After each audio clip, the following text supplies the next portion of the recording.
All right, start recording in three, two, and one. All right, and welcome back to the Reserve Squad Midweek Show, a soccer podcast covering all things in the EPL from a bench perspective. I'm your host Ben, and I'm just the host this week again. I've gone long the last couple of weeks, so I want to get off kind of quickly. Leading off, what a crazy window we had on Saturday. Just 3 goals, I think, the first like 4 minutes across the 5 games. We got some late drama in some of those games as well, and then we got a lot of late drama on Sunday. So the storylines to get started. West Ham continued their momentum, beating Chelsea and making a statement a little bit versus Brighton.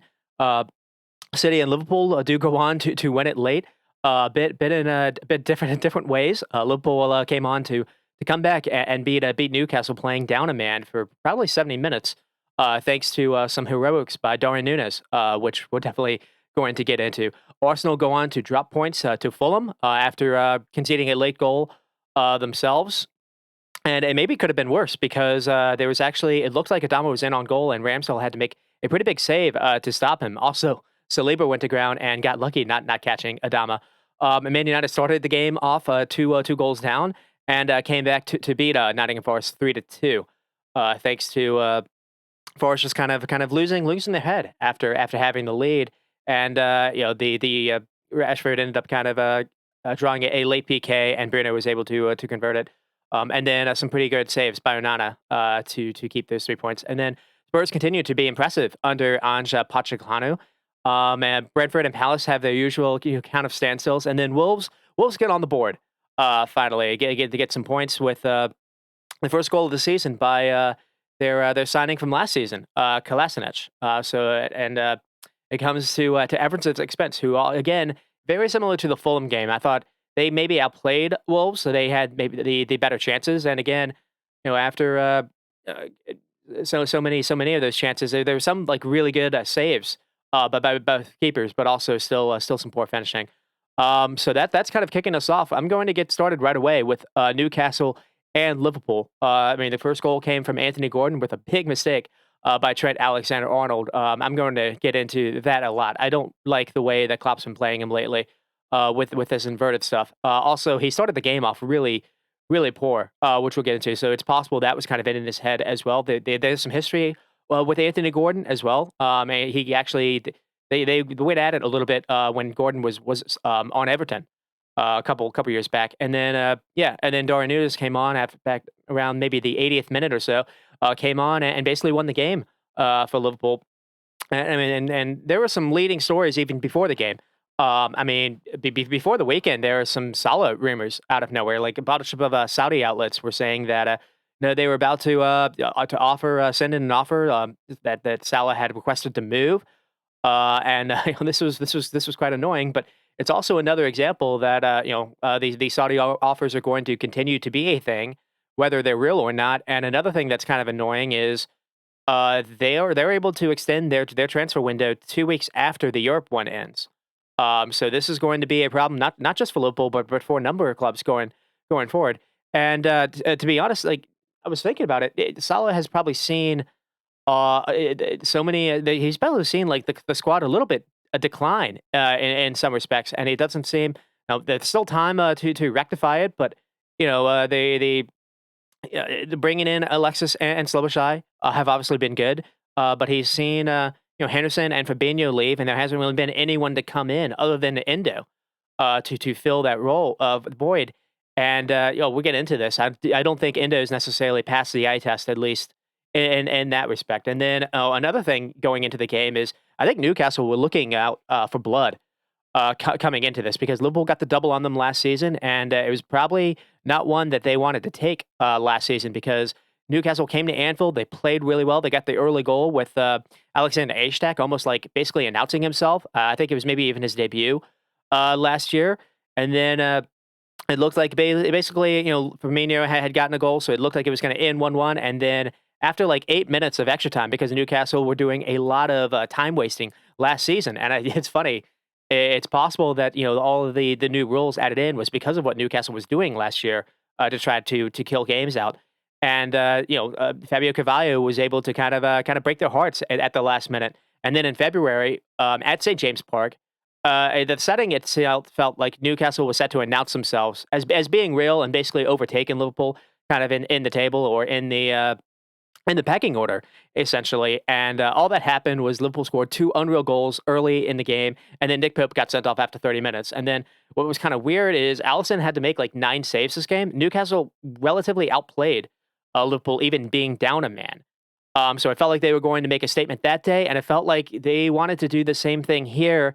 And pretty much the opposite happened. Also, I saw Kanate was reportedly out the day before, so I was thinking about, oh, if it's going to be Gomez or Fatip or Virgil and Matip, I was worried going into that too, and we actually did see Gomez and Matip because of what happened with Virgil van Dijk. I mean, just to quickly recap it, I think smash and grab is what the commentator on NBC said, and that's a pretty good way to describe it. Uh, I mean, Virgil sent off after about 23 minutes or so. Trent started the game in a nightmare fashion. Was lucky not to be sent off after maybe 4 minutes himself. Yeah, and we saw Matip and Gomez CB pairing for about 70 minutes, where I saw them ship four versus Southampton just last May, and so I basically had written the game off. And then out of nowhere, the second goal didn't come. Allison made an unreal save on Miguel Almiron uh, around maybe like the 40th minute mark. So it was 1-0 at halftime. And then there were a couple chances where it looked like Newcastle really did have a chance to kill the game off early in the second half, and they just didn't take them. And it got to about like the 55th, maybe 60th minute where it started to feel like there was something actually in this still. It didn't feel like Newcastle actually had a man advantage. And I'll get to why. I think there was something that they were doing that was weird. Uh, I mean, Liverpool were able to actually get relatively decent spell of possession. They did a decent job actually of drawing some fouls and getting some free kicks and corner kicks. And to be honest, it almost seemed like going down a man, getting that red card. Now, obviously, it doesn't help losing Van Dijk. But I think the shape improved when Klopp was forced to move to the 4-4-1, basically the same thing that we saw last week with Bournemouth. And what this did is it moved Trent from being out of this inverted, a position back to being a fullback. And we basically saw Indo and Alexis kind of a pivot, and then we later saw Sloboshai fit in there, and then we later saw actually Sloboshai and Elliott play to end the game. But it just seemed having two in midfield, a central midfield, to be protectors in front of the back line, having fullbacks back to where they're supposed to be. Robinson wasn't playing as a center back. It just seemed they were much stronger, or it seemed like the structure was much better defensively. You were able to double up on the wings as well, so you weren't able to have necessarily issues that way. Though they did get past Trent a couple of times with a couple through balls, and another day maybe Newcastle do kind of win this comfortably. Allison was amazing as well, made like 7 saves. But yeah, I mean the game was there for the taking. Klopp made some pretty offensive minded substitutions. Brought on Jota, took off Alexis McAllister, brought off actually Matip to bring on like this youngster Kwanzaa, and yeah, and then eventually brought on Nunes, and Mr. Chaos Agent himself brought into a game that brought into a chaotic came onto a chaotic game, and started some chaos to himself with two wonderful finishes to beat Pope. And so that's kind of where we get started. I mean, yeah, the beginning of the game was just Trent was very, very lucky not to get sent off. But the thing I wanted to touch on here is the way Liverpool started. Gakpo false nine also wasn't working to me. So so what happens here is Liverpool's shape in the beginning was really, really poor. And so Gakpo has the ball and he's carrying it upfield, and he has absolutely no one ahead of him. And so what he does is he goes up onto Salah on the wing. Salah has absolutely no one in the box to cross anything to. And he tries to chop back and beat a defender, and that's where he loses the ball. And then Newcastle or have a way to break, and Trent stupidly allows Gordon to get past him, and he tries to bring him down. And this is pretty cynical because his hand is also high up. I was quite shocked that this wasn't actually called. And the only thing I can think of is it was like 4 minutes into the game, and I think the ref had already given him a yellow for stupid time racing, where the ref made a mistake of not awarding him a foul anyways. So he was very, very lucky here. And then Liverpool didn't really have a chance until like the 70th minute, where it was a decent Luis Diaz chance. And it was kind of unfortunate for him to be hooked off because of to be sacrificed because of the red card. But this was a lot of this in the beginning was just Liverpool trying to hit home run balls and trying to just have someone do something 1v1 individually. There wasn't really a whole lot of thought behind any kind of the passing. I thought another thing too was Liverpool were getting into decent attacking positions in the first 15 minutes, and what was happening again was someone would look to do something in the box too, and Gakpo would always be 15 yards behind the play.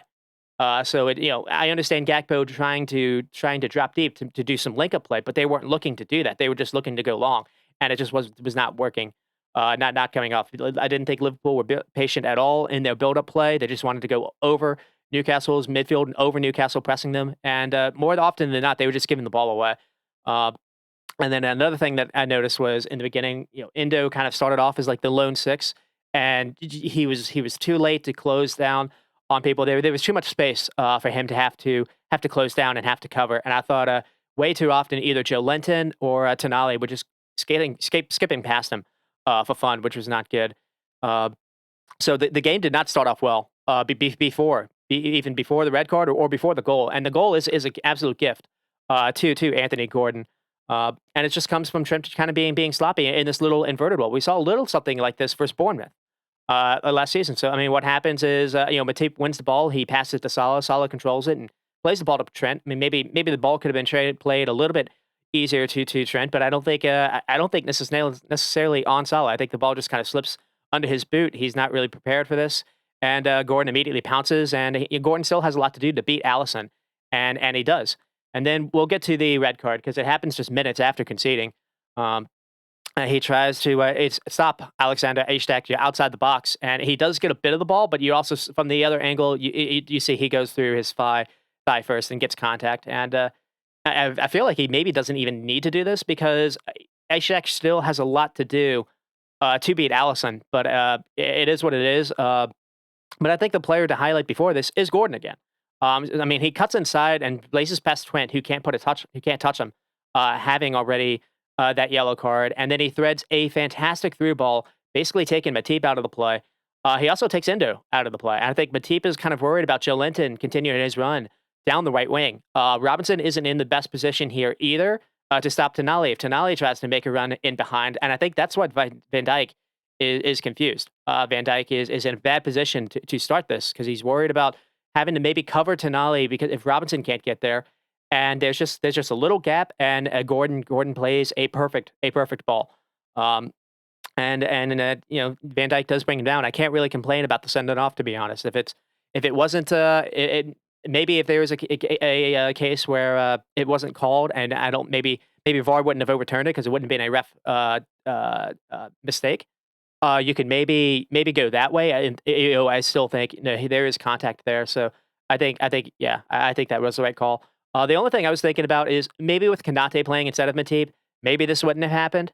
Maybe Matip could have recognized the pass being on, trying to close it off. But another thing, just Endo before this allowed Joe Linton to skip past him earlier in the play, and Joe Linton not only was able to do that after he passed it to Gordon, was able to make that run in behind that Endo wasn't able to continue on, and that's the reason why Matip had to go out wide to worry about that as well. So this is just awful on all fronts. And then Newcastle had a couple chances to really put this away. It looked like Tonali was maybe in behind. There's a simple cutback, maybe to a simple cutback like pass in the box, and it actually is stopped by Enzo, doing well to kind of read this and recognize it and block it off. So good job by Endo here. I actually thought he did play well after the sending off because he wasn't asked to be the lone pivot. He was actually played with McAllister. And then we get to the Alisson save because the danger wasn't necessarily clear. The insurance corner kick comes in, ball's looped in. Trent has like a poor clearance. He tries to head this ball. It's very similar to the goal that they conceded versus Chelsea after a corner kick. But the ball lands to Almiron, and then he has a perfect volley. And it's just an amazing reaction save by Alisson. I think Eddie Howe even said he called it the best save he's seen in his life, which is quite high praise. But I mean, it's hard to disagree. This was an unreal save. I thought this for sure was going in. And then it gets towards halftime though. Liverpool started to show some signs of life. So Endo and Alexis were working pretty well together, in my opinion. Newcastle were kind of losing, and what that did is that Newcastle were losing track of Trent being able to run upfield. Where Trent was so much better being able to be a forward player, as opposed to trying to be one of these kind of inverted midfielder type roles to help with build up, to help with like build possession from the back end. Because no, and another thing that was happening too was Endo and Alexis were just better at just finding feet and just keeping the ball and moving it. Well, Newcastle it forced Newcastle to press a little higher, and that actually that kind of exposes them a little bit. They don't like necessarily doing that. Uh, because it kind of forces their back line to have to cover ground behind them. So yeah, it was an interesting kind of tweak, and in a weird way, I thought it actually helped Liverpool having to play down a man. Because and it was in the same reasons that we saw versus Bournemouth. It stopped Robinson just trying to be a third center back, moved him back to fullback, stopped. It allowed Salah to play more centrally, but it forced those two CMs to kind of be in the middle versus one, and it forced the midfield pivot to be Alexis and Endo, not necessarily Trent and Endo. So I think that was very very interesting. Another thing too is you were able to see on the wing side, Sloboslai and Trent, double mark Gordon, double mark on the wings, which I think helped out as well. But I mean, Liverpool still had to get this to about the 70th minute for them to still have a chance here. So Newcastle did have some chances in the early second half. So we have Almiron kind of whiffing on an open volley. And given how sweet he hit the earlier shot, this was a bit of a surprise. But Joe Linton does well to get the ball in the wing and get a cross off in the box. He does well to beat Trent here, and I think maybe Allison gotten in his head because he's trying to hit this as hard as possible, and he sidefoots it basically 10 feet over the bar instead of trying to go with his laces. Uh, and then we have another chance here where Robinson's kind of caught high pressing. Gomez tries to join, and Tonali just gets the ball basically behind everyone, and he tries to square pass, but it's blocked off by Trent kind of reading it before it can reach Gordon. And then it gets to like the 60th minute, and Endo and Gakpo come off for Elliott and Jota. So you bring off your defensive midfielder, your one guy. You brought off Gakpo for basically you're replacing tired legs with new legs. But Elliott and Jota are offensive minded subs. And so basically after that, especially Jota, especially after that, Liverpool were able to actually get the ball forward, whether they're winning it back or maybe off. Liverpool were able to just kind of keep it through goal kicks or whatnot. But there were a couple times where Jota was actually able to get the ball in space, carry it upfield, and he tried to pick out a couple people in the box, and it led to a couple corner kicks and free kicks in succession. And Newcastle did well to defend these, but Newcastle were actually being sloppy with the ball, and it allowed Liverpool to break a couple of times. And to be honest, Liverpool was still trying to put 3-4 guys into the penalty area when they were attacking. They were still kind of being brave. And then about the 60th minute mark, Salah has a chance, and it's blocked by Botman. Jota again has plays a lovely ball to Salah, making a run into the box, and Botman does well to dive down and block the attempt.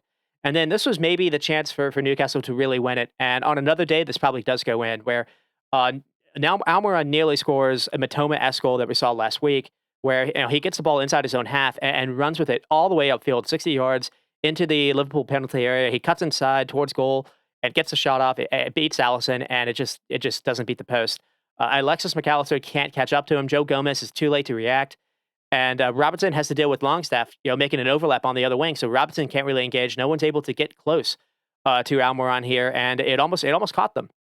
But because it didn't, that came back to haunt them. Because in the 80th minute, Nunes came on for Alexis McAllister, and then Kwanzaa came on for Matip. And Klopp was basically going all-out attack here. The midfield pivot was Harvey Elliott and Sloboslai. With the other two on the midfield, the wings were Salah and Jota on the wings, who you don't really expect to kind of do a lot of defensive work themselves. And it was just kind of Nunes ahead. So I was kind of thinking, well, Liverpool are probably going to lose this game 3-0 now. And if anything happened, Liverpool started to kind of take advantage of the game. So I have in the 79th minute, Harvey Elliott plays a lovely ball over the top to find Darwin Nunes. You're running in behind Newcastle's back line, and Nunes can't control this. But it shows he can immediately get behind Botman and Burn. That's going to be an issue for them. And then what's funny is it actually does lead to a Newcastle counter, and this was a chance for them to actually probably put the game to bed as well, because Harvey Barnes looks completely in on goal. He's since come on for Anthony Gordon. All he has to do is just a simple square pass to I think Wilson, and it's probably a tap in, and he opts not to play it, and it allows Joe Gomez and Kwanzaa to recover on him, and nothing happens here. And Barnes does mess up here, but it is good defending by Gomez. He does well uh, to come back and does well to actually cut the pass off to make to Wilson as difficult as possible. I mean, it's still on, but Gomez does well here to at least kind of make him think about it, and that hesitation is why this doesn't come on. This saved the game, and then that really does come back to haunt them because a couple minutes later, Liverpool do go on to equalize this with Nunes beating Pope from a tight angle. And it's a Botman mistake, but this goal comes from a ball that Trent plays from kind of almost like a fake center back position here. Kwanzaa is the one that's actually further wide, and it's kind of a love hate relationship a little bit with Trent this game, uh, because he was poor defending as a fullback as well, but he still has some magic in him. And here's where it is. He arrows a through ball 35 yards on the ground and takes out all of Newcastle's midfield. Salah collects it, lays it off to Jota, and then Jota tries to thread in Nunes, and it's kind of a mishit pass by Jota, but because Botman, it hits like Botman's back and then it deflects off his like heel.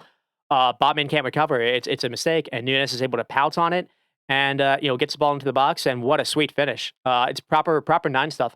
This and seeing how good these chances, how he took these chances. I was wondering why was he played on the left all of last season when he took these chances so well on the right when he was on the right side of his having to go across goal with his right foot. And it is great play leading up to this, but none of it matters if Nunes doesn't finish us off. And it's not an easy chance, but last season I think it kind of goes. This probably doesn't go in. It was that kind of season for him. So to already see that change is definitely a welcome. To say it's welcome is a massive understatement because I think he scored something like 9 goals in the league, but he missed 20 chances. 20 big chances, as I said. And, he was always the ball just kind of he's like a magnet when the ball finds him in the box. So if that's going to change, this is going to he's going to be a monster, as far as goals come. We'll have to see if this is just kind of a one-off. It is worth saying that he hasn't been able to start in any of these games so far. So I don't know if Klopp's been kind of just rating him in or not. I was been confused why we haven't necessarily seen him more. Now, last week, versus with Bournemouth, he had the red card. That was probably why. He only got a couple minutes versus Chelsea, though. But yeah, just kind of a welcome statement, and we weren't done with that. I mean, there was another chance where Nunes was able to get in behind again. The cross finds no one, but it's a really clever ball again by Diego Jota. That little partnership kind of worked pretty well together. I think Nunes tries to square a ball backwards, and Jota does a dummy, and I think he's trying to get it to Salah, and Salah, it doesn't get to him. So nothing comes in here. But it was another chance where Nunes was just immediately tormenting the Newcastle backline, as was Jota. And then right before Liverpool were able to win the game, there was a chance for Longstaff where it looked like he tried to do a cheek back heel, but Alisson was able to read it and stop it. But on a different day, this maybe could have crept in. Alisson had to make 7 saves this game, to be said as well. I mean, there was some poor finishing by Newcastle, but Alisson was also Herculean in that respect, and that's the reason why they're able to stay in the game. It's still 1-1. This is in the 91st minute. You thought, well, they've done an amazing job just to get this back to being 1-1. And then Newcastle's able to beat Pope again. Nunez is able to beat Pope again, basically from the same angle. And what a ball this was from Salah. I mean, this going in felt like a drug. But it's a Bruno mistake. Bruno Guimaraes, he's sloppy with the ball. Elliott's able to win the ball back. He plays it to Salah, and it's a worldy assist by Salah. And then again, Nunes is able to run behind Dan Burn with ease and finishes it away just like the first one. And it's a real statement made, not just by Liverpool but Nunes, because I didn't feel like he was able to take these chances last season, and this he looked like the $80 million striker that they bought last season. And you try to think he doesn't necessarily need to do kind of the link-up play in midfield anymore. I think the reason why they were struggling last year was they were trying to make him play like Firmino, and it wasn't really working out. Another thing that happened was he got a red card really early in the year, and he's coming into a new country. He didn't know English. He's actually been trying to learn that. So it can just the whole lifestyle might have been a little overwhelming and difficult for him as well. He's still crazy young, worth saying as well. And yeah, I just think maybe the role is going to be a little bit different. He's going to have creation that he probably didn't have last season. Not just here by Salah, but Elliott. I mean, not necessarily Elliott. Well, maybe some Elliott, but I mean, Sloboshy and McAllister are going to find ways to kind of just feed him balls all season. So and maybe if he and Gakpo are able to play together, Gakpo will probably try to find him as well. And so that is the game. It was an absolute crazy game. I mean, part of me did feel a little bit for Eddie Howe because but this game really did show that how much end product and finishing matters. I mean, Newcastle looked the better side. Liverpool absolutely looked a mess, and the way the game started, part of me wonders maybe Newcastle actually win this relatively comfortably had it just been 11-11, and the red card actually helped Liverpool a little bit. Uh, and Almiron and Barnes, had their chances to clinch this and didn't take them. Allison was able to keep Liverpool in the game, and then Nunes came on and only got two chances and was able to finish them. And to be fair, Klopp also went for this with the subs he made, and I thought Howe was passive in what he was doing. He took Gordon off. He didn't try Callum Wilson and Ishak together. There was maybe a chance to actually try Livramento. I thought it was very weird how Newcastle in possession we're playing with three center backs. Like you had Dan Burn, Trippier, and Shar, and they were playing. They were trying to almost play like keep away a little bit, and Liverpool weren't being down a man. They don't. They're trying to basically wait out the game until it gets to like basically the 70th, 75th, or 80th minute, anyways. And Newcastle were not able to really make the extra man count. I thought, too many times I was able to freeze frame it, and it looks like Liverpool had 8 in defense, and had to defend for 7 attackers. So I thought it was interesting. That would have been a time to maybe take Gordon off or take Dan Burn off and maybe try someone like Livramento to add another attacker in there, maybe double up on the wing a little bit more. I just think, they should have gone for this, and it was interesting that they didn't. Though, I mean, 23 shots and 8 on target. Allison with 7 saves. They had 60% of the ball, 500 passes. I mean, Liverpool were down a man for a lot of this, so there is some of that as well. I mean, for the positive on Liverpool's side, Darwin coming on and completely changed the game.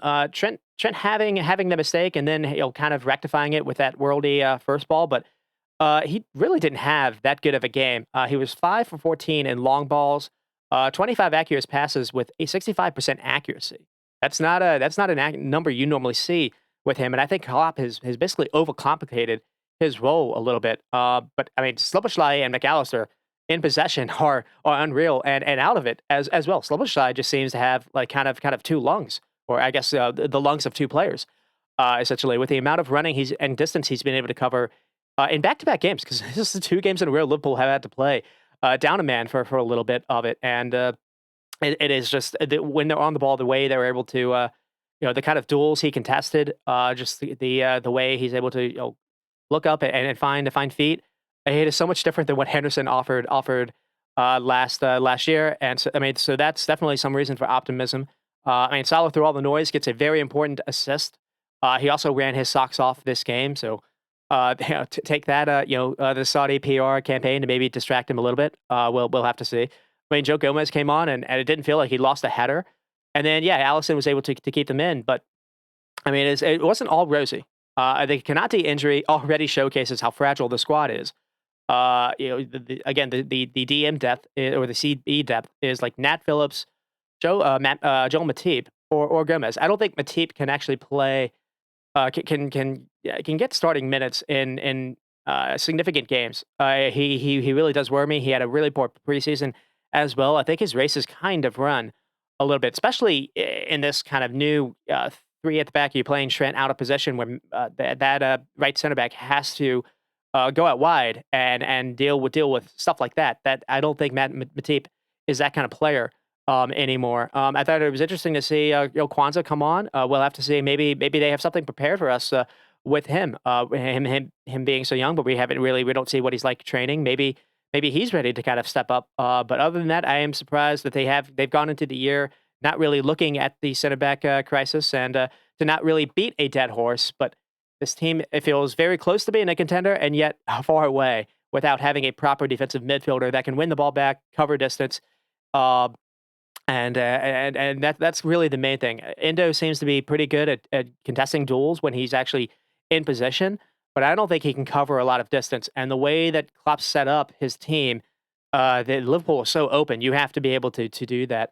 So I mean, Indo does start, and it's a mixed bag for me. Three recoveries and 4 for 7 in duels. That itself isn't bad, but the way he looked after Liverpool went down a man wasn't something to think about. He looked better when he had a pivot partner next to him in Alexis, but he didn't really look that convincing, to be honest, in Liverpool's shape to begin with. Just constantly, I thought he got passed by Joe Linton and Tonali way too easily. Athletically, he just didn't look. He just didn't look there. Uh, and it's not really his fault, and I feel like I would be way more enthusiastic about him if I knew that he wasn't going to be the main DM, the main signing. All the eggs weren't in his basket, essentially. And it seems like that is maybe the case. There's something broke today, actually, before I came on, uh, that they may be still looking. So we'll have to see. I feel like they need to get this right. They obviously they bid 100 something for Casado. They obviously recognize they need to do something here. They were close to getting Lavia. They were targeting this, and all of a sudden they go 20 million for a 30-year-old from Stuttgart. I mean, not to slight Stuttgart and not to slight him, but it just seems that wasn't the same thing that they were prepared to do before that. So.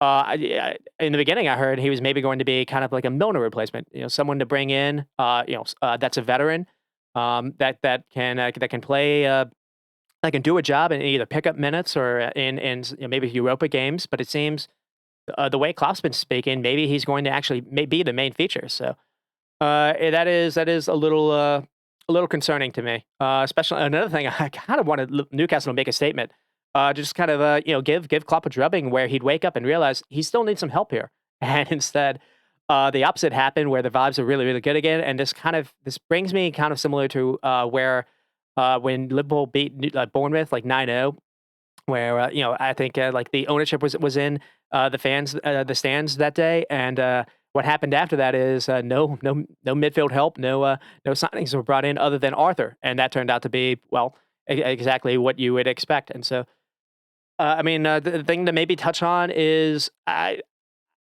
there's the only way I can maybe see this kind of working out a little bit is a change in shape. I think it's not a coincidence that when Liverpool have moved to this 4-4-1 kind of shape, I think that maybe is the way to go. I think the profiles of the squad fit that better than this 4-3-3 makeshift 4-3-3 or this I mean it's 4-3-3 out of possession. Really this kind of a 3-2-2-3 kind of thing with like Trent kind of being inverted. So well, it doesn't seem like there is any kind of a hint that is going to be addressed. But Endo being a DM, Matip being Kanate's replacement, Gakpo being kind of shoehorned in. Um, I don't necessarily think it is that sustainable. And the only thing I can think about why we don't necessarily see him go back to a traditional back four, play with a pivot is he maybe doesn't feel you can press without having three in the attacking front. But yeah, that is kind of the only thing. If you want to play a different way, you need to be able to have the personnel to do it. And right now, the main thing is having that security blanket that can cover a lot of ground and win you a lot of duels, and they just don't have that right now. Darwin Nunez is definitely going to be spoken about, maybe looked at differently. So we'll have to see. Does he start the next game? Jota started off to have with a really good game part of the season as well. So is Luis Diaz. I mean, how do you fit all of them on at the same time? I mean, I actually did. I've said it before. I liked seeing Gakpo played a little bit deeper, played in midfield. I really don't like him as a false nine because he leaves that area to help with buildup. And when Liverpool actually do get the ball in advance, they don't have anyone to square anything to. So I mean, if Gakpo can learn to kind of do just kind of the defensive work a little bit better. I still would like to maybe see him try it in midfield a little bit more. But to be honest, the absolute best that I saw Liverpool last season was versus Man United, and it seemed like what Klopp did was a four and basically kind of a box 2-2-2.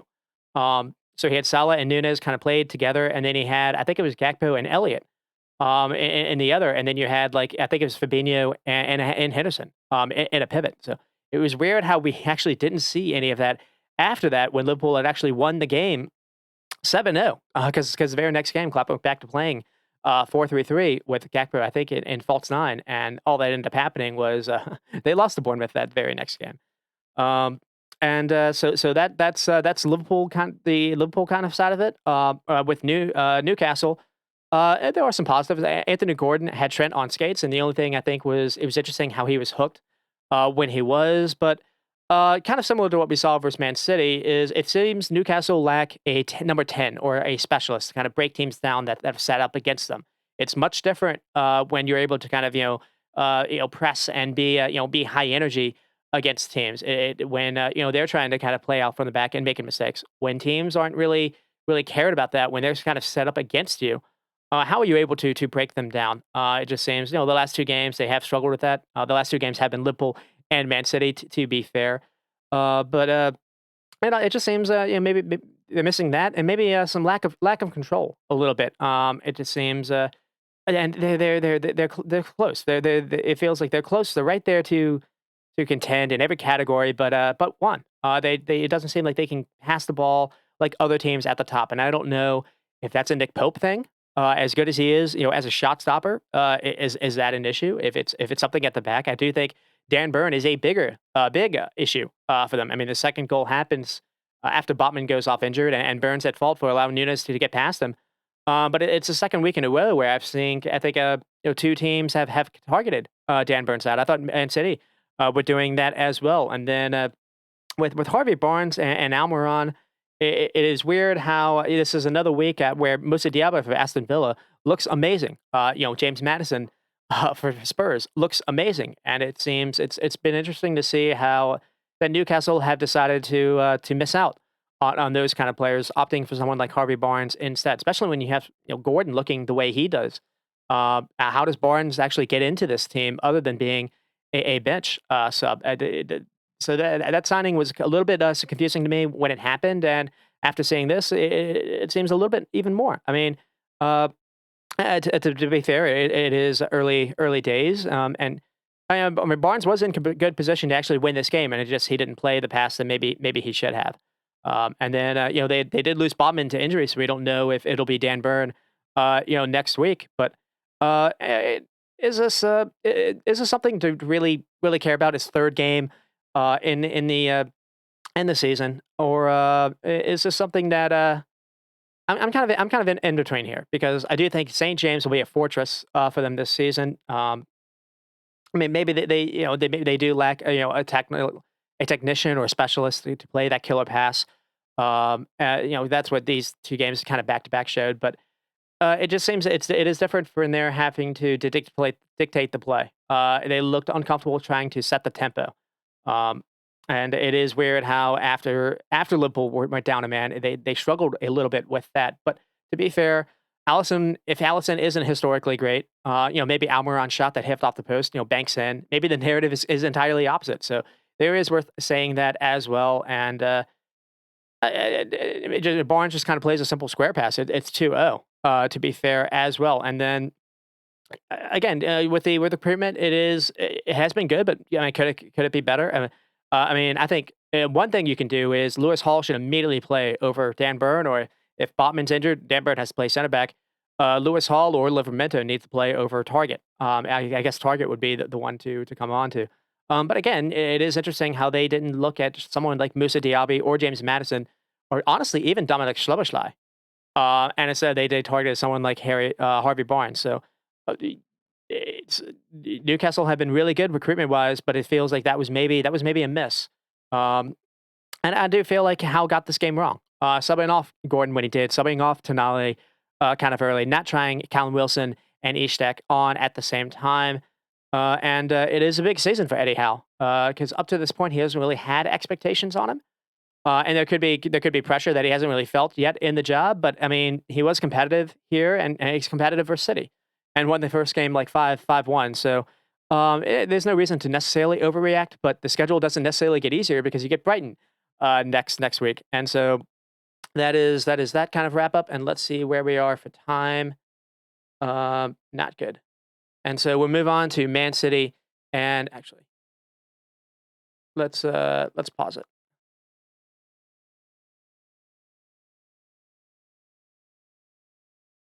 Okay. There we go. All right, and we'll move on to Man City and Sheffield United. Man City do go on to win 2-1. First goal comes from Holland, and it is Holland actually misses a PK to start this game, and then it took a while for City actually to get the breakthrough. Um, but he's able to get one thanks to a ball sent in by Jack Grealish, and Holland's able to head this in. He didn't really have his best. Didn't seem like he was having his best go of it, but he is 6'4", so he's able to head this in. And then out of nowhere, it looked like Sheffield had maybe gotten something here with Bogan. There's a mistake by Kyle Walker, which we'll get to, and then Man City really did respond well with Rodri getting the game winner. And so one of the storylines coming in was Pep Guardiola wasn't able to be on the sideline, and so maybe Kyle Walker doesn't actually do this if Pep's there. But I mean, this game really was all about when does City get their first goal or not, because of the way that Sheffield was setting up, and City were somewhat struggling to be honest, at least in that first half. But we did see something a little bit different in the second half. They did turn it on, and they started playing some passes I don't normally see from City, which I'll get to later. Um, and then no Kevin De Bruyne, no Foden to start, and so you're wondering how City were going to create, and they created in different ways. Which, to be fair, that is worth saying as well. With Alvarez kind of being the main guy, and not necessarily Holland, which was interesting. I think Alvarez had something like 40 touches just in the first half, where Holland had something like 6. Uh, and another thing too was I felt like Kovacic really did kind of take over control a little bit in the second half as well. He was a lot more aggressive than he's been in other games, as was Grealish. Grealish really did. He kind of needed to. Sheffield were actually playing for Grealish to get the ball, and they were trying to double mark him. They assumed, hey, he's never going to actually go to the byline and get the ball on his weak foot. He's always going to cut towards goal, and we've got him double marked. And actually, Grealish showed him up a little bit. That's where the goal actually does come from. I mean, so we'll get started. There is the Holland PK miss. I thought he actually he was struggling a little bit last week versus Newcastle, and I think maybe the lack of touches or is actually starting to affect him a little bit. But before that, we have a couple chances here. The first for Alvarez, forced a really good save out of Fotheringham. So that is, if nothing else, Sheffield actually maybe have a pretty good keeper, because Fotheringham was really really good, and it's coming out in some of these. And Alvarez is really good at making runs into the box when Holland's kind of drawing everyone's attention, and he does it here as well. And then the first 34 minutes, it's about what you'd expect. Sheffield had 14% possession, and then Alvarez actually does force the PK. Forces a handball. But the play overall by City is really, really good here. I mean, Bernardo kind of floats a ball into the box that Alvarez shows he can control and hold up play if he kind of needs to. He floats a ball towards Holland, but it's defended. But City keep the ball, and then Grealish eventually kind of gets it, and Grealish plays a nice ball down the side to Alvarez, kind of making a well-timed run. And Alvarez gets the ball, gets onto the ball and tries to cut it back across goal, and it strikes the defender's hand going to ground. And there was some kind of a debate a little bit by the commentators, and it's maybe harsh, but because Egan's hand is just a couple feet away from the ball when this happens, but the hand also stops the ball from maybe getting to Holland 3 yards from goal. So to me, I think it's I don't think it's understandable. I think it's 100% the right call, and I kind of spoke about this last week. If defenders are going to go to the ground and dive, they need to do so with their hands behind their back, and that maybe makes it harder for defenders. But I think maybe that's the point. I think officials want to actually make it harder to defend and punish maybe low blocks. I don't necessarily know. There's a block by Ruben Diaz later in the game where you actually do see him go to ground with his hands behind his back, so he at least knows to do it. So other teams need to kind of do that as well. But it doesn't matter because Holland ends up missing the PK. Uh, and then there's another chance here in the 40th minute where Holland tries to draw another PK. But I want to highlight this because this is what Grealish does. He gets the defender to think he can go both ways here. So he kind of fakes like he's going to cut towards goal and then, instead runs to the byline and floats a pretty good ball over the goalie with his weaker foot. And this is something to remember that happens in the second half. So we get to halftime. I thought City were really struggling to get Holland touches again. And I thought maybe that was actually, in his head a little bit, but Alvarez had been positive. And then with Sheffield, they had done enough to kind of stay in the game, but deep block, there was really no efforts on goal. They were just trying to get it to like, I don't know, the 85th minute to finally kind of bring on maybe an attacker or two to change things that way. And for the most part, their shape was working out. But I said it did kind of heat up a little bit in the second half. So I've got early chance for Holland, where Rodri to Walker kind of crosses it in, and Holland just kind of pokes it wide. But it is better from City here. They take a few chances. It starts with Kovacic trying a risky pass to find Holland.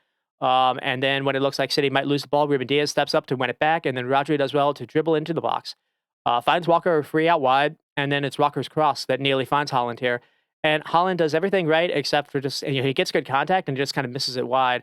And then I've got a couple chances for Rodri. And this one just went wide. And on a different day, Rodri maybe could have had a hat trick because he was getting into the box a couple of times and was looking to shoot. And we saw that later on for the goal. And maybe one way to kind of beat a deep block is for your DM to be able to score because he's going to get the ball from the box coming in. It's going to be harder to mark because it's coming from a deeper position. And then we have a Holland again. It's a really good save by the keeper. It's also a really good through ball by Kovacic. Kovacic was being way more aggressive with his passes in the second half. And then we have Alvarez shot forcing a save. And then we finally get to the goal. And it is created by Grealish. He just floats a ball, basically the 6-yard area where Holland towers and is able to score. And, again, his touch might be off, but he's 6'4". So he can beat Giroud if he needs to be. I mean, Sheffield can do better here because it seems like they have him covered. They have him double marked. And what happens is Grealish is able to get to the byline, kind of fooling them again, and then has a really good job decision to kind of float this ball with his weaker foot. He doesn't try to, because if he hits this low, I don't think it's able to get to him. And then Holland scores again, but it's offsides.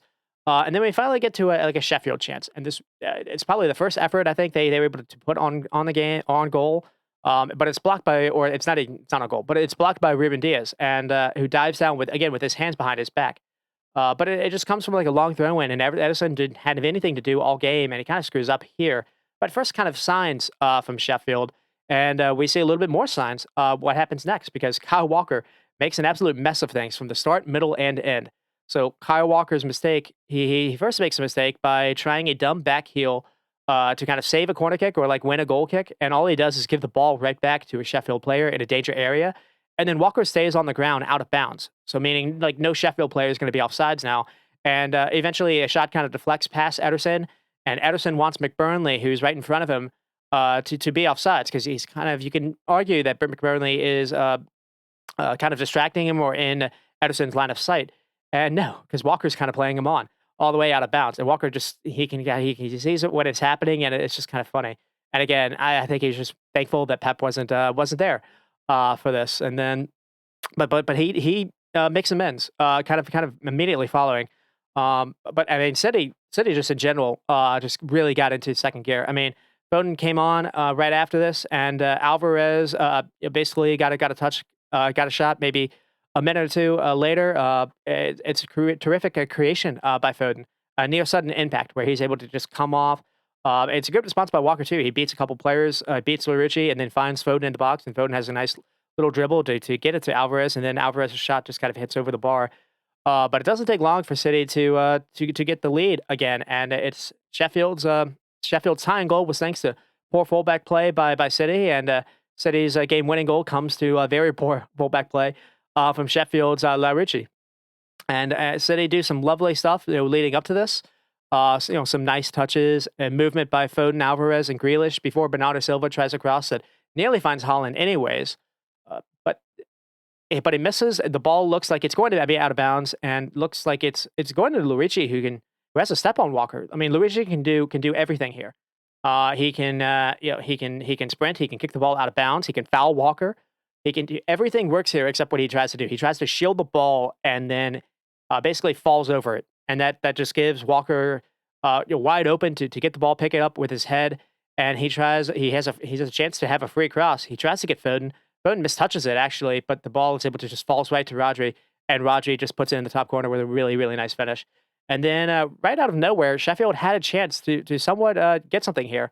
Uh, it's a great cross come in by McBurnley. Sheffield looked better when they brought on McBurnley, and I guess the idea was to try to keep it somewhat manageable until like maybe the 10th minute, and then try to bring him on. Which it's funny, you don't really think of him as that being a kind of a threat in the air, but it was actually his delivery that was really good here. The ball is sent in, and the only thing that's unfortunate for Sheffield is it falls to Al Mohamanovic, a defender. And he tries to poke it with his outside with his right foot as opposed to trying to swing across it with his left. And he is a defender that scored 6 goals for them last season. So maybe he gets to box it a few times. He got in the box a few times versus Nottingham Forest, but this looked like a defender's finish, and that's basically how the game ended. I mean, it did feel like City were out of ideas for the majority of the game, but it also felt like something changed in the second half. So I mean, Grealish definitely. It seemed like Grealish was the outlet for them to create, and for once, he really did kind of come through. I was wondering, why wasn't Foden in the side to begin with? I was thinking, where were they going to struggle? And Alvarez was able to create some moments for himself as well, and City were able to actually get a number of touches into the box. And City were at least in the second half. They were struggling in the first half, and obviously you get the goal, getting the first goal against a side that's setting to play like this is everything, and it took them a while to get there. But after about the 60th minute or so, we saw a much more concerted effort by Rodri, Kovacic, Bernardo, Kyle Walker to kind of force balls into the box just to get Holland and Alvarez some touches.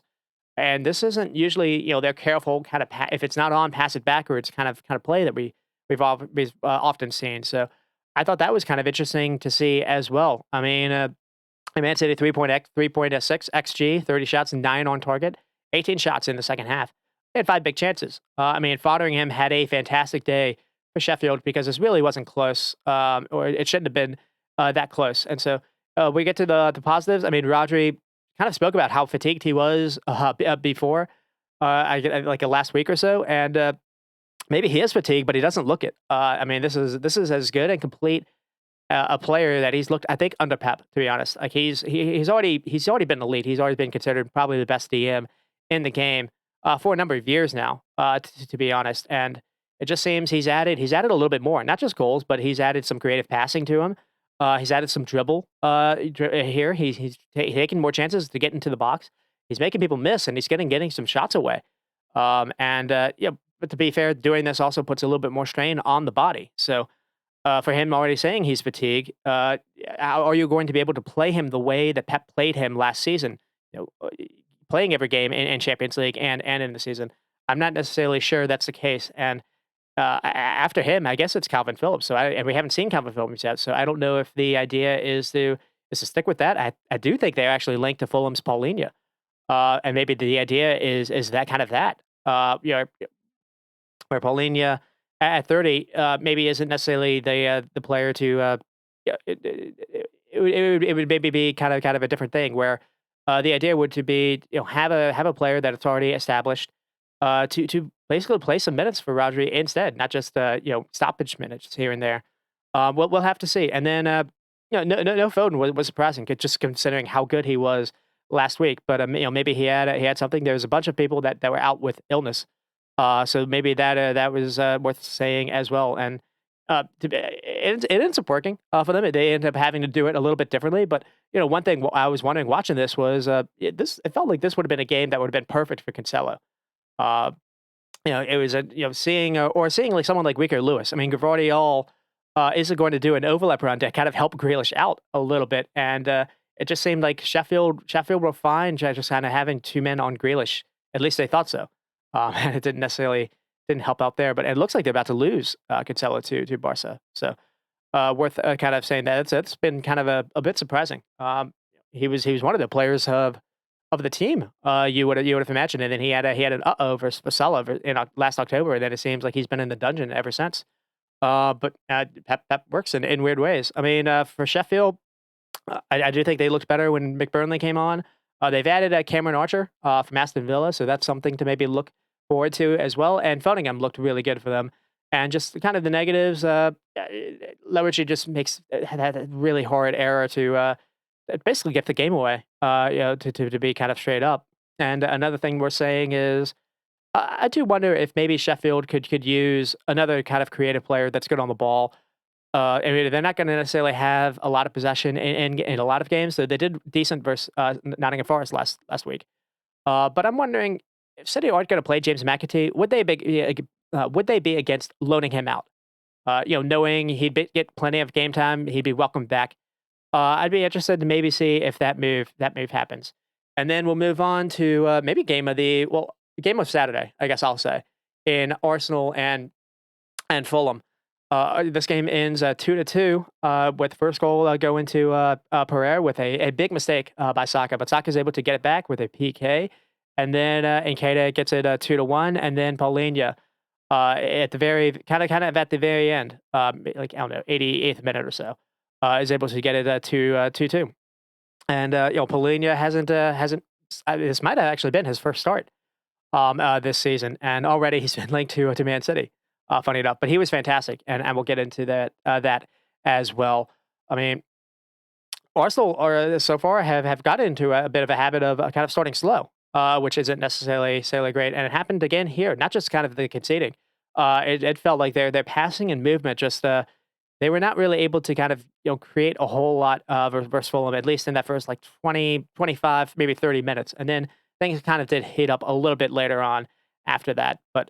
I do think some of the formation and lineup changes that Arteta has done. He's kind of brought in some new players to the squad, Havertz and Rice, and he's playing Party in a different position. I think he also hasn't had everyone healthy to start the season.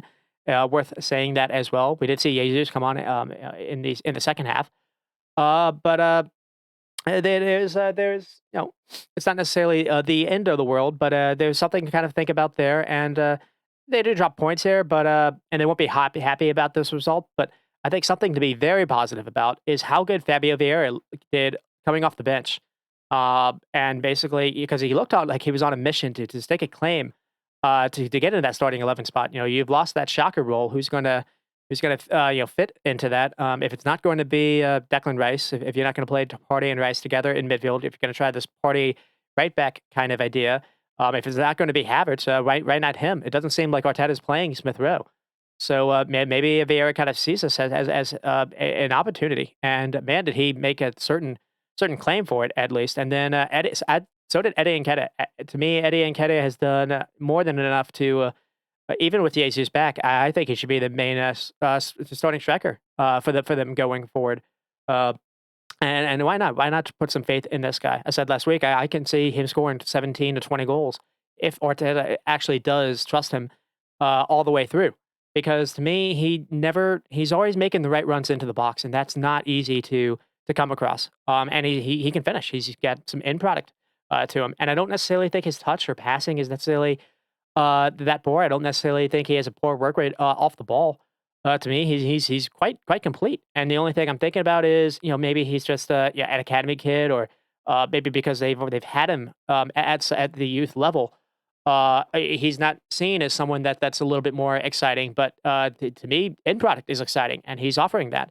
Uh, and then for this game, Arteta I think got the first half entirely wrong, but he made amends in the second half where he made the right calls, and I thought Arsenal were able to get back control of the game and looked like they had the points, and then just kind of fell asleep defending a corner kick at the very end. But the lineup was a bit surprising, to see Party again try to this right back thing, and I think that actually led to the goal happening. But it was seeing Trossard started over Nketiah, and another thing was seeing Kiwar over Zinchenko.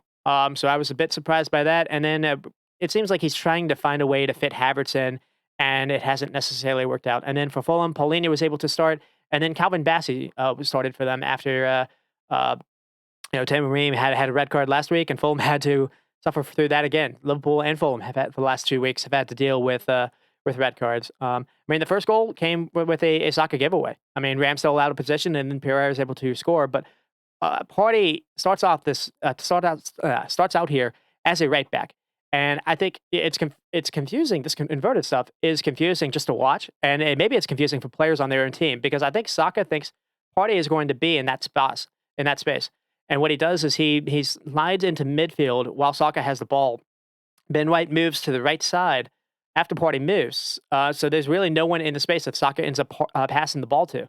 And then, Pereira is able to run to the free space and catches Ramsdale off his line. I thought Arsenal shape to start the game was a little bit weird. It seemed like Havertz was floating in decent areas, but was missing was, or at least a theme in that first half was Havertz was getting into good positions, but not recognizing either the passes where that were onto him on time or being late to react and being offsides. That was happening a lot, and Fulham could get a couple chances. Jimenez looked up for this. Uh, first 30 minutes or so, I thought Arsenal were stagnant again. Where I thought someone like Zinchenko with his passing and vision would help out a little bit more in midfield. And then there was a chance in the 27th minute where Saliba had a really bad giveaway. It looked like Harry Wilson had an effort, and it just missed a little bit from distance. But this was close. And then there was another chance where uh, Partey, I think, nearly gifts the ball to Pereira, who looked to be on goal again. So they were playing with fire a little bit here, and then right around maybe so this is the 33rd minute, maybe around like the 38th minute and on, Arsenal really did start to have some pretty good sustained pressure, and it started off with a couple really good moments by Odegaard. Rice nearly played in Trossard, but it felt like they were missing kind of Nketiah's presence in the box. I thought, and then Odegaard scored, but Havertz was offsides in the build-up, which was kind of happening a lot as well, and then. It looked like Saka was maybe in on goal, and then Pardalinha had a really good challenge 1v1 to stop him. I mean, the early goal allowed Fulham to sit back into a block, and it is what it is. They weren't able to draw them out a little bit, and I thought Arsenal were struggling there, and that's where bringing someone like Nketiah, having a striker presence, helped out. But also, Fabio Vieira. Fabio Vieira, I think, was doing when he came on was doing things that Havertz really wasn't doing. He was recognizing when to make the runs, and basically, he wins the game for them. To be straight up, I mean. They Arsenal get a PK, and it's because of Fabio Vieira. He does an overlap run that Havertz just really wasn't doing, and Tade breaks him down in the box. And then the interesting thing was to see Saka take it when we saw Odegaard take it last weekend or take it on Monday. And I was wondering if maybe Saka wanted to redeem himself after the fact. Maybe he blamed himself for the Fulham goal, and he was able to convert. And then shortly after that, they were able to get the second one with Nketiah. But this one there's a lot of controversy that happens here. It seems like Saka does foul Calvin Bassey. Like he brings him down to the ground. Bassey stays on the ground hurt. But Arsenal play on, and then so what happens is they were able to win the ball back. Vieira then has a chance to square a ball to Nketiah, who makes a great run into the box and finishes it. Nketiah's not going to be offsides because of Calvin Bassey.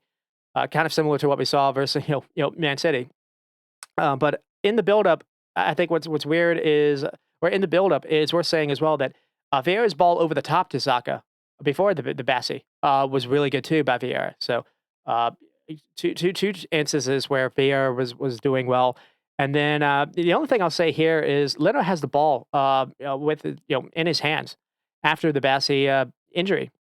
And if he thought Bassey was really hurt, he should have booted the ball out of bounds. And instead, he tries to play on himself. So I don't know if maybe he didn't see it. I can't really say, but it was weird how Fulham tried to play on, and then they were like, "Oh wait, why aren't you playing it out?" After they lost it to Arsenal. So I think there was kind of a situation with Paul Tierney maybe could have stopped the game or not as well. So there was kind of a mess up just kind of everywhere here. And then in the 82nd minute, Calvin Bassey gets sent off again. His first one was sent off for time wasting, which is kind of lame. This one was clear cut. It looks like Nketiah is actually going to go past him, so Nketiah draws the red card, and then it looked like Arsenal were going to kind of win this out, and then Adama is able to kind of get the ball off Zinchenko, wins a corner kick, and then Paulinho scores it. So Zinchenko came on. I thought they were moving the ball better when Zinchenko came on, but he does kind of make up a mess here.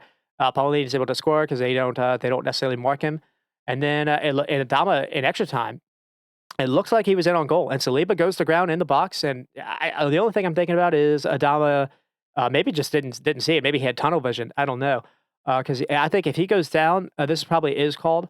Saliba, if he doesn't catch him, is like inches away from catching him, and Adama tries to go for goal. To be fair, he stays up, and was a good save by Ramsdale.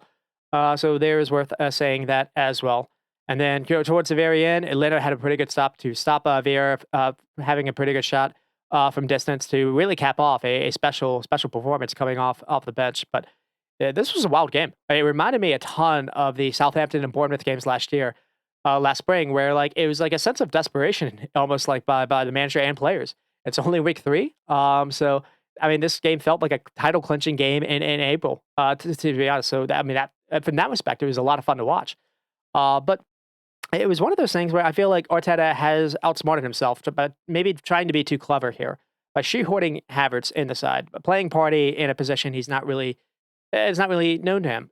This fake right back, and then kind of moving into midfield later on in possession, because you've taken maybe one of a top holding player in the league out of position. I think it's interesting to see sitting Gabriel.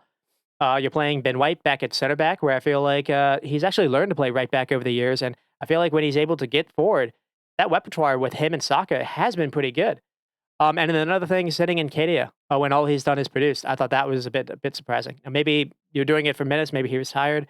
I can't say, but to see Trossard started there was a bit weird, because I didn't think that worked at all. I was wondering about that after the Community Shield, and no, I've been convinced that doesn't work. He doesn't have the hold to play, and he actually goes out wide to try to get the ball anyways, and he's leaving that space. And I don't think Jesus is necessarily going to work there either, because I remember that being an issue with him last season, where he was leaving that space to go look for the ball.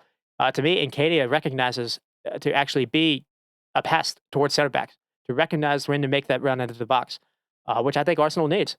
Uh, so, I mean, we'll get to the stats. Arsenal with 19 shots and 11 on target. Really, really good. Because last season that was an issue for them. And Fulham, 8 shots and 3. 11 shots in the second half. I thought was interesting as well. 5 big chances for Arsenal, 1 for Fulham with the Adama, and Leno with 8 saves. So it's a mixed bag, I guess you could maybe say. I've been interested to see no Smith Rowe started at all. That's definitely been interesting. It seems they're trying Havertz in this kind of role as well. I just sometimes Arsenal have been moved the ball like really really slow, and their passing or playmaking on the ball in midfield can be vanilla outside of Odegaard. I mean, Rice wasn't really known to be an excellent passer at West Ham or England. Partey I think is better on the ball, and you've moved him to the right area in this hybrid role. And so I do think you kind of need someone other than Odegaard to create for others. And I honestly I feel like Smith Rowe can do that, but we haven't seen them. I don't know what the issue is. And if nothing else, maybe we'll try Vieira there. And the only thing I can think of is with Sinchenko back in the squad, does that make Havertz look his role look different? That's the only thing I can think of, because we haven't really seen we haven't necessarily seen the Arsenal that Arteta has maybe thought of. Is worth kind of saying that as well. I mean, the subs did kind of change the game, so I did think Arteta maybe got things wrong in the first half, much better in the second half. And Nketiah, Vieira, and Zinchenko, the ball moves so much better when Zinchenko is out there. Just kind of the speed that it moves is just much better and smoother. And Vieira, I think, offered a better understanding of how to replicate Xhaka's movement a little bit. I thought he had a pretty good understanding when Martinelli would go wide, he would kind of fit in the narrow space, or when Martinelli would go narrow, Vieira would go out wide and look for the ball. I thought that partnership actually looked pretty good. And Vieira was an interesting guy last year. He maybe felt a little bit out of place. He seems to me he looked like he was a man on the mission. I remember reading something that Arsenal fans liked the way he looked in preseason. So maybe they have it can be almost like a new signing a little bit. We'll have to keep an eye on that. And then with Nketiah, I think even with the Jesus back, I think you need to roll the dice with Nketiah, because again he recognizes recognizes how to be a pest in the box in a complimentary way. And the only thing I can think of is maybe it would be nice if you could find a way to play them both together because Jesus can offer that creative flair and close touch ability in the box that can give defenders nightmares, especially versus defenders defending in a block all game, so with tired legs. Uh, but it just seems and Jesus isn't going to be have the same instinct that Nketiah to me has shown. So they're not necessarily the same player. So that's why I wonder if you could maybe play them together. So we'll have to see. And then with Fulham, you get Paulinho back, and I think he did a really good job of kind of clogging up the middle of the field. Maybe that's the reason why Arsenal struggled so much. Uh, yeah, and he had some really good job of closing down on Saka a few times, where he actually did kind of force a mistake. I think that's the reason why Saka actually ends up playing the pass he did. He didn't want to. He freaked out when Paredes started pressing him a little bit. It just seemed there was security in front of that back line in this game that they had lacked in earlier games. So I think here's maybe a big reason why. And I thought Calvin Bassey had a decent debut, despite being sent off. I don't really think that's necessarily his fault. And the other yellow, he basically took one for the team because Eddie Nketiah is in. He's got 50 yards to think about how he's going to beat. I was going to beat Leno, but he's probably in. So there's that, and then the other yellow card was for time wasting, kind of on a goal kick, which was kind of really lame. But it's well, it'll be interesting to see if he can kind of get into more game time. I don't know if he was played because of Tim Ream, or maybe there could be a way to try Tim Ream and him together. Because I don't necessarily think I think Tosin could maybe start, but I think Diop is certainly kind of a weakness a little bit for them because they struggled a little bit versus Brentford, and they struggled really a lot versus Everton in their first game, and I thought they were much more secure defensively here. And the only thing I can think about is can you try to give Adama more game time? Can you maybe start him a little bit more? Get that partnership with him and Jimenez again. Because I mean, it just seems they don't. It does feel like Fulham are a little incomplete still. To be honest, I mean, they showed good resolve here. It is worth kind of saying that being able to get one back after going down a man, but it does feel they still need to do something else. We'll have to see, and then we'll move on to let's see, move on to Brighton and West Ham. And this one was a surprise as well. This was arguably a game on Saturday, just in the surprising nature of it, where West Ham do go on to win 3-1, getting the first goal from James Ward-Prowse, getting the first three goals by Jared Bowen and Antonio. Bowen has an absolute unreal second goal, which I definitely want to get to. And then Brighton were able to get one back with Pascal Gross. And then, to be honest, that final like 15 to 12 minutes. They had West Ham actually, defending for their lives. Yeah, the only reason why this game maybe didn't end 3-3 is because uh, the keeper for Areola was absolutely unreal. So there's worth kind of saying that. Uh, I mean, the leading off story for Brighton was Enciso having a pretty bad knee injury, and he looks like he might actually be out for not only a little bit for a long time, which is a massive loss. Obviously, he was the player of the game just last week, and it looked like he was really about to blow up into someone huge. So that's really unfortunate. And one thing I was thinking about is the U.S. tour hasn't really been kind to a number of players. This maybe is just a coincidence. I don't necessarily know. I know a lot of players were complaining about the how heavy or how hard some of the pitches were, but yeah, Timber, Courtois, Militao, Coutinho, Mings, Kone Chukwuemeka, and Nkunku all kind of struggled a little bit here. So and then now you can include Enciso.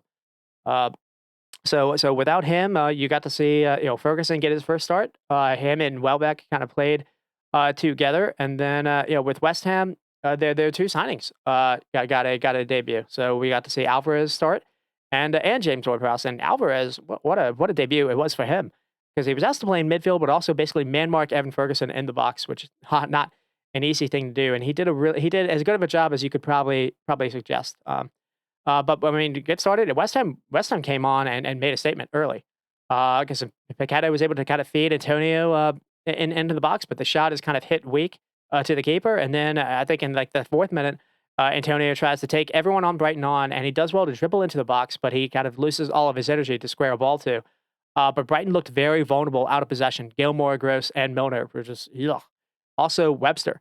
And we get to the first goal, and it is a Webster mistake where James Ward-Prowse does go on to the score at 1-0, but it really is about Antonio. Antonio just, he's able to, and this time he's able to find a teammate, but Antonio just kind of embarrasses Adam Webster here. Adam Webster just, with Antonio's presence, just kind of freaks out, loses the ball, and Antonio is able to dribble all the way up and then kind of just does a nice little square pass. And the only thing that's worth saying here is Ward-Prowse beats everyone on Brighton to get to this ball. He just beats Billy Gilmore into a sprint, which I think is a bit of a concern a little bit for Brighton. Uh, and then, so, I mean, we get to halftime. It was just 1-0. Brighton had 80% of the ball pretty much this entire game. And then it just it doesn't really matter. I mean, there was a chance for Ferguson where, Matoma crossed it, and Ferguson was able to meet it, and it drew one of the first of many good saves by Areola. And then we have a chance for Bowen where he was able to just kind of creep into the Brighton box completely unchallenged. And then he just gets the finish all wrong, but he makes amends after a couple minutes later. And so with the scoring a goal a couple minutes later. So, and this is just an unreal finish by him, and it's a nice team goal as well. I mean, Antonio comes back to kind of win the ball back, really deep in his own area, and he plays in a through ball on the ground to Benrahma, who is able to get behind Adam Webster. That's a name to definitely kind of focus on. He didn't have his best game. And then Benrahma floats a really cheeky ball across the field to find Bowen, making a late run on the other side of the field, and he cushions the ball with a really nice first touch, and then just kind of taps it in with the outside of his foot. And to be honest, I've seen this goal scored before. It was very, very close to the goal that Salah scored versus West Ham. So maybe that's where Bowen saw it a couple years back, where Shaqiri kind of did the same thing. He floated a ball over the top that Salah cushioned it in the exact same manner, same foot, and had the exact same finish that Bowen had. And so, I mean, fair play to Bowen. And then they get the third goal with Antonio, where the first touch by Bowen here is equally as good because the ball looks like it's going out of bounds, and he does an amazing job to collect it on the touchline. And he then so he keeps the ball from going out of bounds, and then he floats the ball to Antonio, looking to kind of terrorize Adam Webster again. And he does. He gets past Adam Webster by kind of faking, because his back is the goal, and he fakes like he's going to turn right when he actually goes left instead. And he finishes it into the corner just like last week. And so 3-0, you think, it's done and dusted. And Brighton then really did wake up, to be fair to them. So they get a goal from Pascal Gross, where West Ham don't do a good enough job to close down on him. Gross does a kind of a nice fake shot to get Paqueta to bite. And then he fires one into the corner. And then from there, there was an onslaught of chances where Areola had to make really, really good save after save.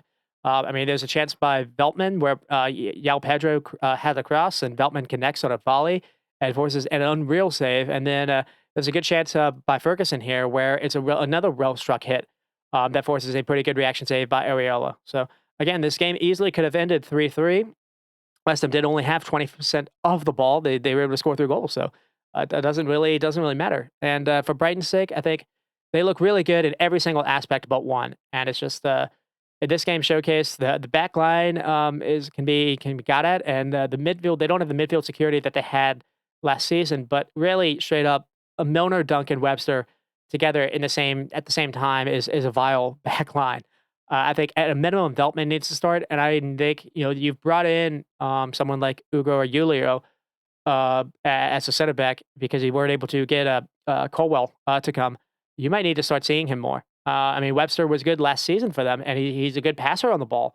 But the way he looked, he doesn't have any kind of security that he had last season.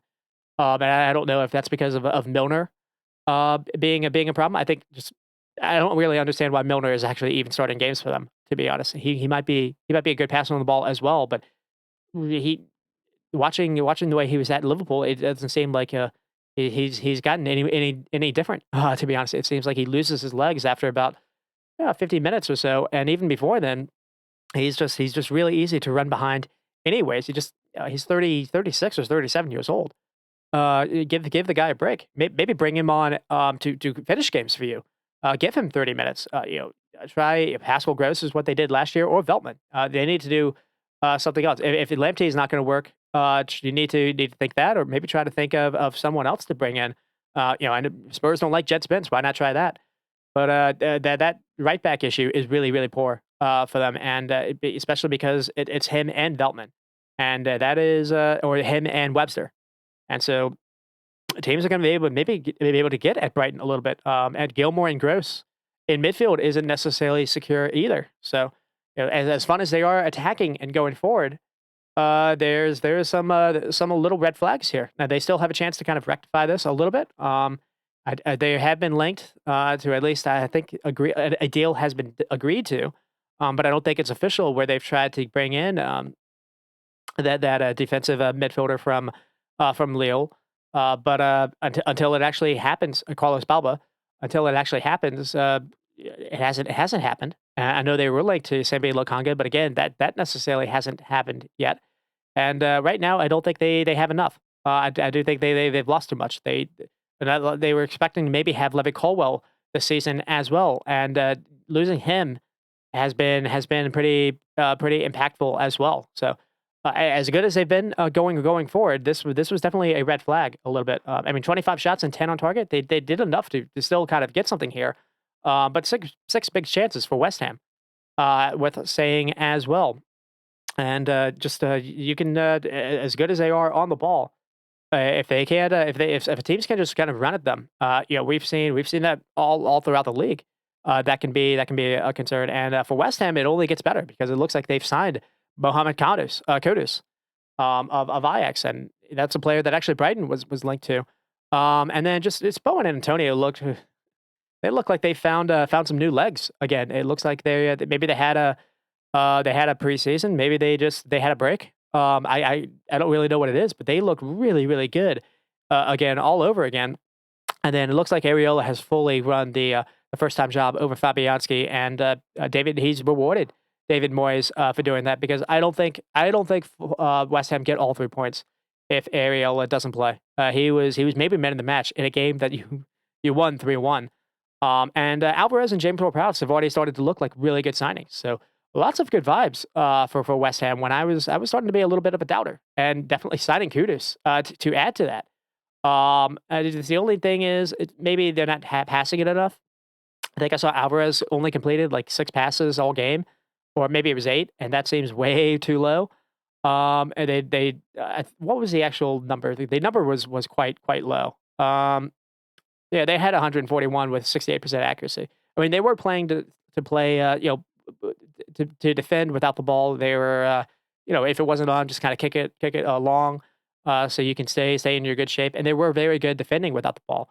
But I do think, eventually that could possibly show up. And they do play a team that likes doing that too. That likes sitting back in Luton Town. So we'll have to see if that shows up or not. I mean, Luton Town are looking to open their campaign up at their new renovated stadium, and West Ham look like they want to continue on the form that they've started on. I think they actually were leading the table before Man City even played on Sunday. So yeah, that's going to be a fun game to look forward to. And then for Brighton's sake, it's good they didn't give up, but defensively, Milner, Webster, and Dunk together is poor. I mean, they've lost Alexis McAllister, they've lost Casado, Levi Colwell, and it doesn't seem like they've been able to replace really any of them. And I mean, Webster and Milner were just outright targeted this game, and we'll see what they do with their midfield situations. And also the loss of Enciso is big as well. I mean, he's a player that can be creative, and just he can play in a number of positions. And to me, it seems like 50-50 hindsight, 50-50 and all. Maybe they messed up not trying to get Kudus over the line.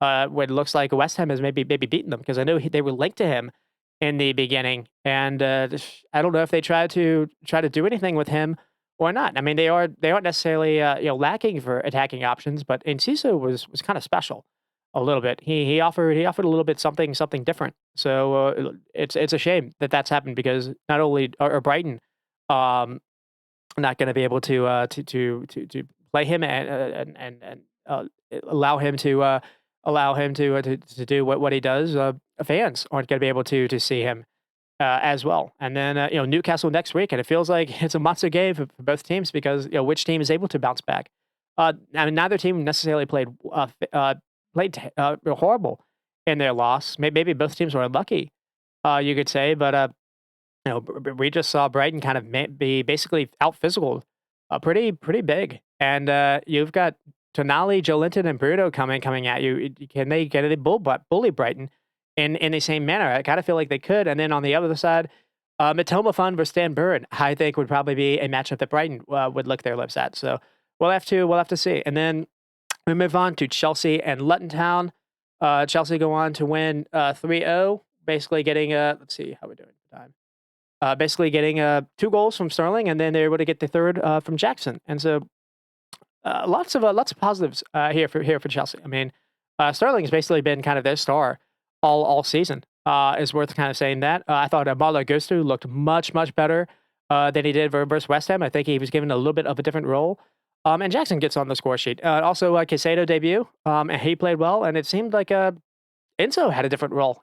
He was almost played as like a 10, kind of like it was almost like a double 10 with him and Sterling. And then, yeah, Gusto and Chilwell as the wing backs. They went back to a back three. So it wasn't, Thiago Silva by himself. He had Colwell and Diassi kind of next to him.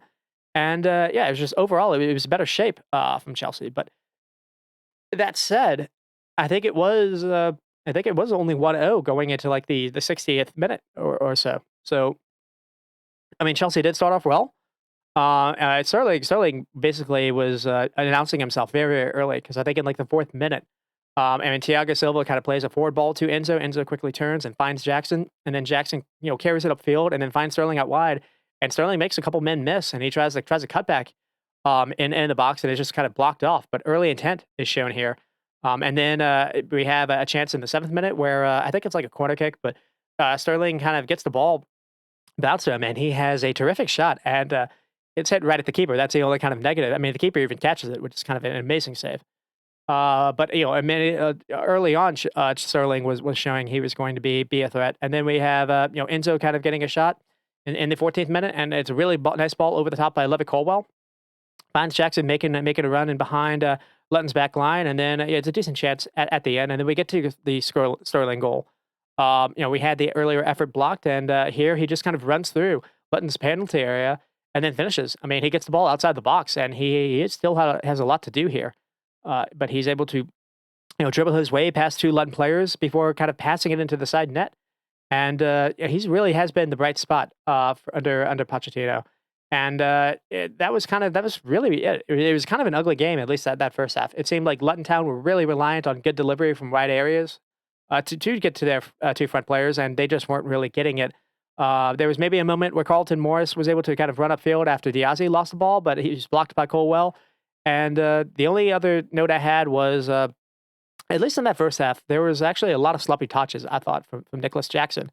But that ended up not really mattering, basically, because of what happened in the second half. I thought it was interesting to see also that Chilwell as an attacking threat wasn't necessarily working, and I had a couple notes to say about that. I mean, Luton Town were compact.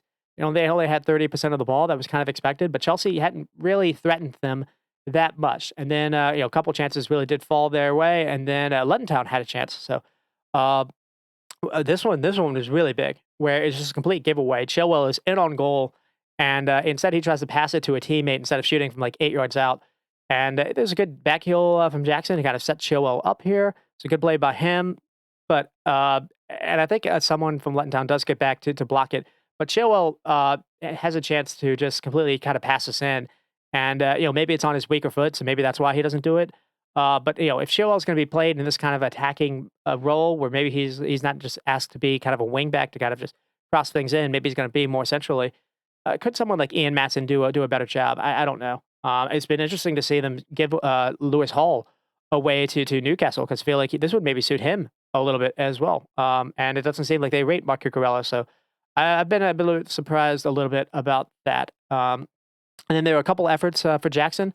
Both led to pretty easy saves, but at least Jackson was getting a feet on the ball and getting chances to kind of see at least force a save. And then we get into like really the big chance, which is it came to Ryan Giles, and the game was 1-1 at this point, or 1-0 at this point. It's just kind of a ball over the top that Chong's able to get in behind. He finds Morris in the box, and then Morris kind of shields it and passes it to Adebayo, and then who finds Ryan Giles, to wide open to the side of him, and Giles has a crack. It's a pretty good one, and it gets good power, and I think it confuses Robert Sanchez a bit. And it seems like Marlo Gusto maybe gets back in time and gets a piece of the ball, kind of driving to deflect it a little bit. But the deflection kind of confuses Sanchez, and it almost goes in that way. Like Sanchez has to like swipe at it. He doesn't really catch it. And but he's able to stop it from going in, and that's all that really matters, preserving that 1-0 lead. And then Chelsea, from that point, really were dominant. First with a big chance coming from it looks like Jackson played Sterling in, and just it's a really poor heavy touch. Kind of makes it hard for Sterling to kind of get a shot on balance. But it's a fantastic ball over the top by Enzo, first of many. And then we get to the second goal that Sterling scores. And it's a Marlo Gusto assist. And it's a great ball, a square ball by Marlo Gusto. And Sterling loses the ball kind of high up, but Chelsea are quickly able to win it back with Gallagher and Casado. They get the ball out wide to Gusto on the wing, and it's his cross. It finds Sterling, just directed into the net. And then they get the third with Jackson, where Sterling assists here, and it's kind of a similar thing where a really nice ball over the top by Enzo. He collects it and quickly plays the ball over the top on the bounce over the back line that Sterling's able to run onto, and then squares the ball hard across the 6-yard area that Jackson's able to direct it in. And so that was pretty much it. I mean, a similar story for Luton Town. It's a similar story to the Brighton opener, I think, where they were competitive for the first half, and then once the game got away from them, it really got away from them. I mean, it was only 1-0 game when that Giles effort happened, and I mean, that said, they were hanging on, and it seemed Chelsea really weren't having issues with Luton Town either turning them over or finding runners getting behind their back line. So I think in the end, a few crosses from out wide are really what duns you in for. So you need to maybe work a little bit on that. Also, it was one of those games where they kind of set up to just almost kind of accept their defeat in some respects. I mean, they did get 11 shots, so that's good, but only one on target. Chelsea with 19 and 8 on target. 5 big chances for Chelsea. With possessions, probably what you would expect. Passing is probably what you would expect as well. I mean, with Chelsea, it definitely good to highlight Sterling because he's been doing this in a way that we didn't see last year, where he's got confidence to run at players, get the ball in the wing and try to dribble past people, and he's doing it. He's doing it time and time again. So this is as good as we've seen Sterling look. And Jackson scores. That's always good to get your striker to see the ball to go into the net. So that's good as well. I thought Gusto had a good game. Better game than he did versus West Ham. I thought he was getting forward a little bit more, and he has a good assist. And then Enzo continues to look kind of a star. The weight of his passes, the forward-mindedness of it. He doesn't really do side-to-side stuff. He's always taking forwards, and he's playing things in open space, and he's dictated every game that he's kind of played for Chelsea. And then Casado's debut went a lot better than his I guess second half debut last week. Is worth kind of saying that as well. And so, I mean, it is just kind of Luton Town, but just kind of seeing the ball go in, I think it is going to be good for Jackson. And again, much better debut for Casado. And it was interesting to see Enzo kind of tried at that 10 spot because there was a lot of talk about that going into the game. I mean, who are they? Are they going to try to bring someone else in? I know they were linked to Lise, linked to Moto Kudus as well. I mean, they know that they have that Nkunku spot, and they know that Carly Chukwuemeka role has been is kind of giving them a void, and they spent all that money for defensive midfielders, so that's not really a number 10. That's not an attacking player. So I don't necessarily know what the idea is, but we did see a different lineup. We saw Pochettino go back to a back three.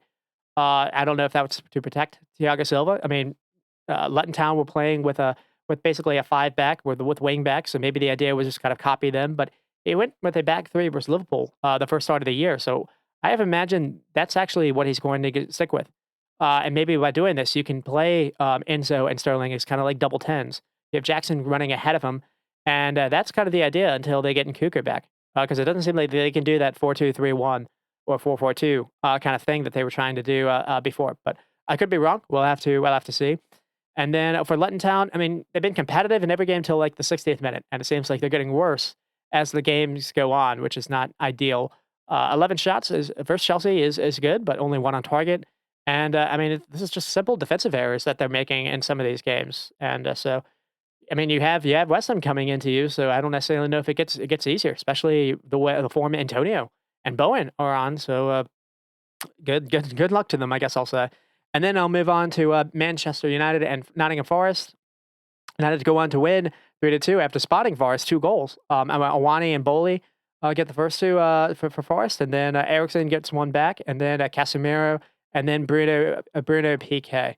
Um, some of the storylines heading before this was Luke Shaw is apparently injured and going to be out for a little bit. And people were wondering what Man United were going to do. And it looks like basically they tried Dallo there. And I didn't think that necessarily worked. So I'll get into that a little bit. The midfield and front line needed to be sorted out. And we saw where we're going to see changes. And we definitely did. Rashford back in the left wing. That was needed. That was good to see. It seemed like Mason Mount had some kind of illness.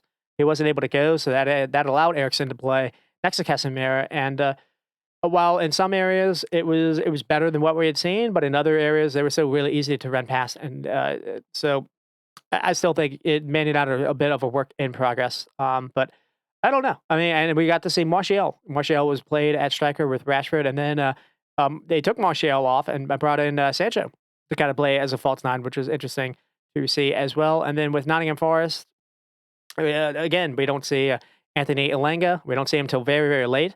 Versus Old Club, I thought that was kind of a negative. They were kind of in this, and then Wardrow Worrell kind of got beaten a little bit by Bruno and brought him down and got sent off, and then Forest had to kind of defend for their lives, and they weren't really good at defending. So I was kind of saying that as well. I mean, Scott McKenna keeps getting starts, and I'm going to get into him later on. I think that shouldn't happen anymore. They're losing, missing Felipe, I understand, but Niakate is on the bench. That needs to immediately, if nothing else, that needs to be rectified because McKenna is as poor as Michael Keane to me. As far as it's just a center back that you cannot rely on. And McKenna was beaten for the Ericsson goal. Uh, I mean, the opening goal came within really opening minutes. I think it's like the second minute where United are undone by their own corner kick. I mean, just Gibbs White kind of wins an aerial over Wan-Bissaka, and then Awani runs past Rashford. And the only thing I'm thinking of here is it was weird. Rashford was actually outside the box to begin with. It was almost instead of trying to be like a threat to on the corner, he was almost staying back to be defensive, and it still didn't necessarily work out. And then they were able to draw a foul, and Brennan Johnson, I think, gets free down the wing and draws a foul from Dallo. And it's just kind of a free kick sent in, and no one marks Bali. I don't even think Bali even has to jump. So he's able to kind of just deflect this in, and 4 minutes into the game, and it's 2-0. And weirdly enough, Nottingham Forest, just like last week, seemed uncomfortable having the lead. And just were slopping, and they were just allowing Man United to just keep having the ball. And it shows up here in the I guess 17th minute with Christian Eriksen, where Bruno has a shot that no one closes down. Turner has a chance to do better here, but he parries it to the side, and Man United are able to run onto it. I think it's Martial. Martial gets onto the loose ball, and it's kind of what he does is interesting. He runs, I guess, away from Rashford, and what that does is that draws Wilfred Boney kind of away as well. So Martial's run kind of confuses Bole and kind of moves him a little bit away, and that allows Rashford to go 1v1 versus Aurier, and that's really where this comes from. Rashford kind of is able to get the ball and get to the byline, and then it's his cross to Ericsson, and he's able to redirect it into the net, beating Scott McKenna again to the ball. McKenna is what it is. And then 40th minute, we have a Man United chance where Casemiro misses a header, point blank. And it's okay because Casemiro ends up kind of making up for that in the second half. And then there was a chance where Nottingham Forest did have a chance to make it 3-1. Brendan Johnson looked in behind. Man United were completely caught out here, and Johnson doesn't play the square pass to Awani in time. It's very similar to what we saw with Harvey Barnes in the Newcastle game. This is at 2-1, chance to make it 3-1 again, and it just doesn't come off, and that ends up hurting them because we get to the second goal, and it's a free kick to United, and they do something a little bit from the training ground. Bruno just kind of passes it really hard across the field to Rashford, who then floats a ball over everyone to Bruno, making the clever run into the box completely unmarked, and then Bruno kind of heads it to Casemiro just next to him to finish.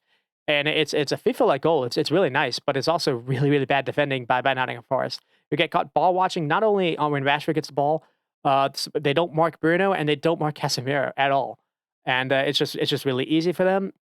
And then there's a chance for Anthony to kind of cut inside, does what he normally does. He forces a good save by Matt Turner, to be fair. And then we get to the red card where it is a really clever ball over the top by Casemiro, and I think he maybe surprises Joe Burrow with this ball.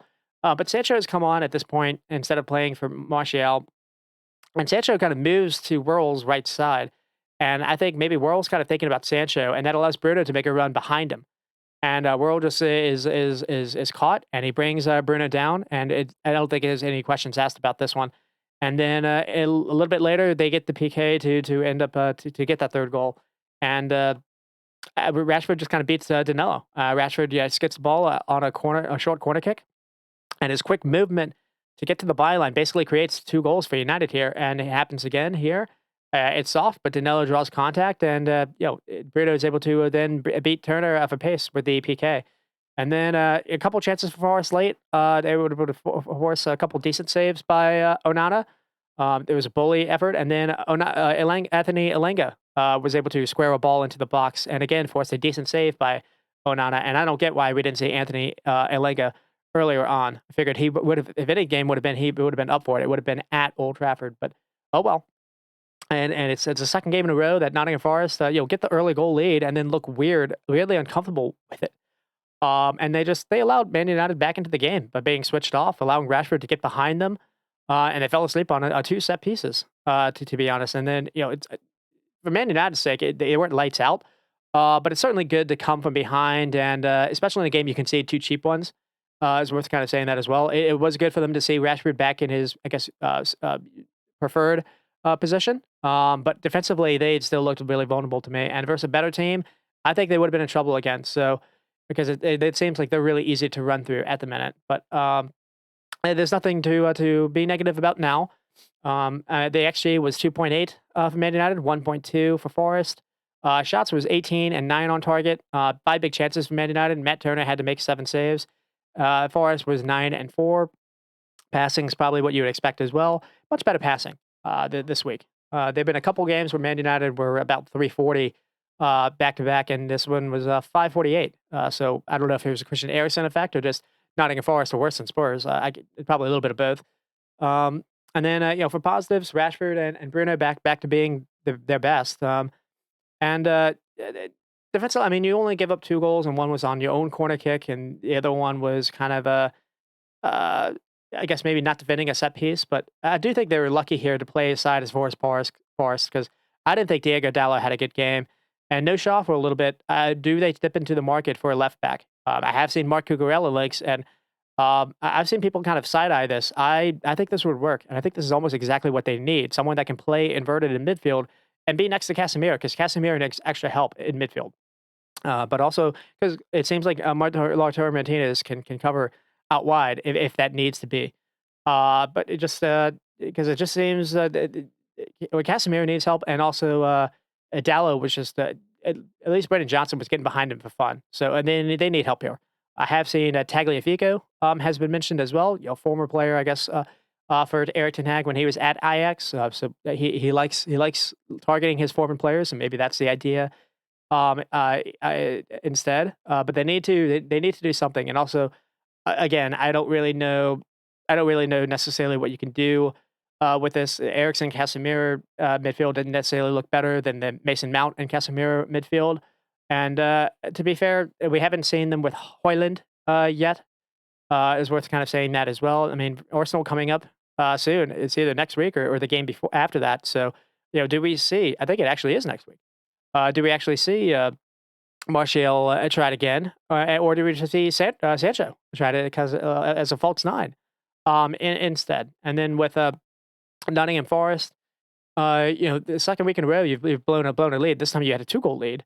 I guess for positives, Awani continues to produce for them. That's worth kind of saying that at least. But it seems they don't really look like a real football outlet to me. You don't really see any kind of patterns of play. Everything to me is based on just getting a couple of chances here and there off the counter.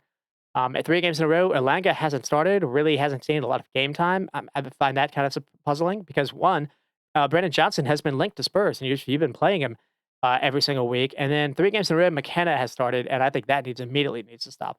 I mean, Joe Worrell being red carded out, so you're going to have to play Niakate maybe for him instead. So maybe they won't they don't have the center back depth to play without McKenna until Felipe gets back. I can't say, but that's definitely an issue. Another thing too is just out of 3 games, I think the teams with the most red flags. One of them is Nottingham Forest. I've got Everton and Wolves, but really, it is Forest. And the only thing I can think of is if you're going to set up to defend, you have to be good defending, and they're not.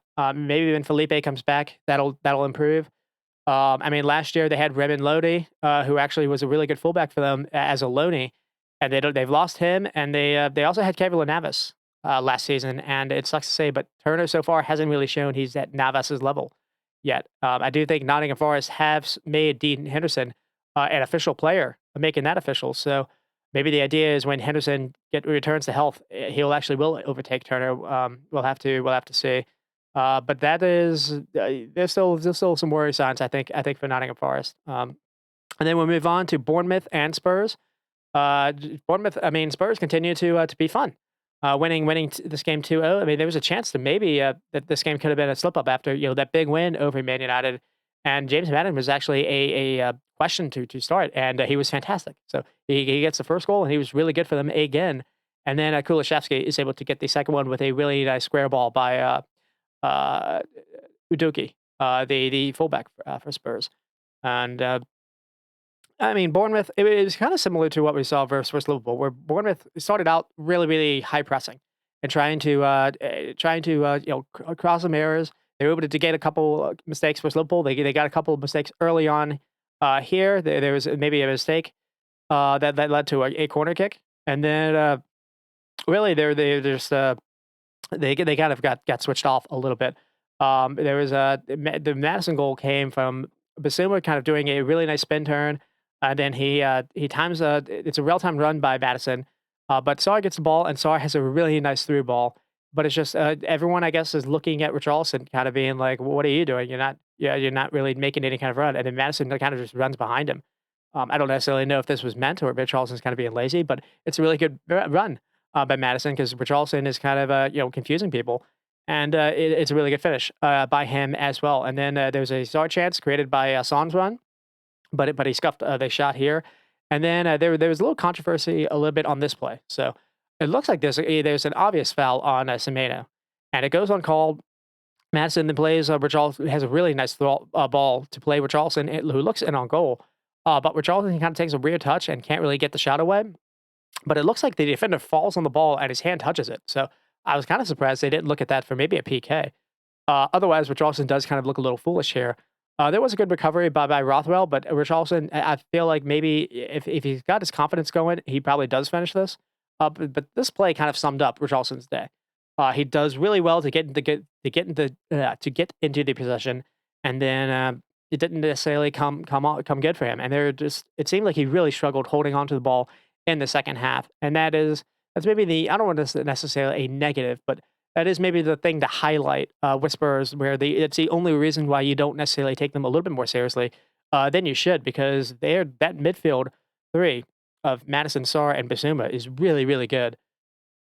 And I mean, maybe I don't necessarily know if they may have some depth. Lo Celso came on. I forgot they had him. He can come in and maybe do a little bit of a 10 role if you have to play a game or two without Madison. So Spurs all of a sudden do look a different outfit. I think Mickey Van de Ven has come on and been good for them as well. And so good recruiting. It's just the only thing they're kind of missing is you've lost Harry Kane, and you didn't only lose his 20 assists a year. You lost his 30 goals last season. So how are you going to make that up? It can't just be Richarlison, I imagine. But anyways, no, we get to halftime. It was only 1-0, 1-0 lead, and Bournemouth did start the second half kind of well as well. Basically the way they started halves is kind of similar. They do go guns out, but it doesn't necessarily come off. And a couple chances where again I have Richarlison kind of just falling on the ball a little bit, and then have him giving it away. I've got him in my notes a lot, kind of doing that. It looked like he was maybe in his head. And then Tottenham do go on to score the second with a Idoki kind of cut back on the byline. that Kulishevsky finishes. And again, Bournemouth center backs just look caught napping and allow Kulishevsky to just run to the ball first and finishes it. And then it looks like maybe Solanke was going to get a chance to maybe make it 2-1, maybe make it interesting. And Mickey Van de Ven does a really good job to stop him 1v1. Um, it was the early game on away to Bournemouth after the big Man United win. A slip up wouldn't have been out of the cards. And Spurs, I thought, were really impressive again, and it really was led by their midfield trio. Bournemouth were trying to press them, and I feel like maybe last year the Spurs wouldn't have been able to play this way. They wouldn't have been able to play through them the way that we saw. I mean, 4 big chances were created, and a number of them by Madison. I mean, Madison, I've got him on my fantasy team, and if Richarlison could finish a little bit, I would have gotten more points. So little peeved about that. I mean, yeah, passing about probably what you would expect of 447 with 89% accuracy. Um, Bournemouth point 0.6 XGs, Tottenham a little bit over 2. And yeah, you have to lead off with Madison, Basuma, and Sarr, because again, it's just hard to see how just a year ago trying to imagine this, given how Spurs have been playing the last couple of years. Um, and those signings really have been good, and just in general, they're a fun team to watch. They like to they seem like they take chances. They having Madison kind of being a little bit of a playmaker. He's able to kind of see passes that you don't always normally see. He's very direct when he wants to be, but he's also careful. He doesn't really lose the ball. And Basuma and Sarr are kind of the same way. They don't necessarily lose the ball either. So again, the only maybe negative or downside is Richarlison's hold up play. It needs to improve if he's going to be the lead guy to lead them.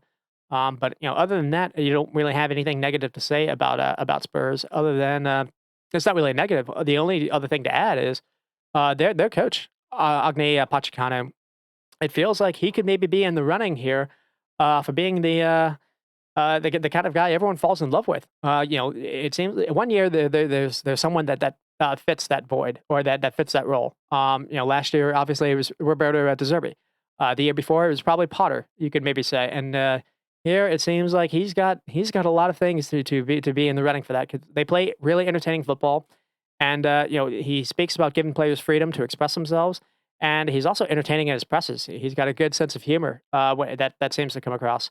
And so yeah, there's nothing really negative to say about Spurs at the moment, other than just we need to see a little bit more out of Richarlison. And then with a Bournemouth, similar to the Liverpool game last week, I think it just you started strong. Your press was able to create a few danger moments, but after about like the 20th minute or so, it seems like you lost control of the game. I mean, Semedo and Solanke continue to have a decent spark to themselves. It just seems they don't have a full squad yet. I mean, midfield control is still kind of an issue. They brought in Tyler Adams and Alex Scott, but both are injured at the minute, so I don't know when they're going to be back. So they could struggle a little bit until that happens. I mean, I did think it was better to see Philip Billing played in a little more advanced role than in midfield, but it just they needed someone else other than Rothwell. I think they tried. They didn't try Lewis Cook. They brought Lewis Cook on in the second half. They tried Ryan Christie, and that didn't work out either. So, still kind of some issues a little bit there. We still haven't seen Django Watatara for them either. So, and we haven't seen Tavernier. So, I mean, Bournemouth have a lot of guys that are still injured. So, worth kind of keeping that in mind as well. And then we move on to Burnley and Aston Villa. And Aston Villa go on to win 3-1, scoring the first 3 goals, and then no, they scored the first 2 goals, and then Forster was able to get one, and then Diaby made it 3-1. Where it seemed like Burnley actually had a chance to get back into the game a little bit after being completely outplayed. But it was a weird game, to be honest, because the way that Burnley kind of set up was strange.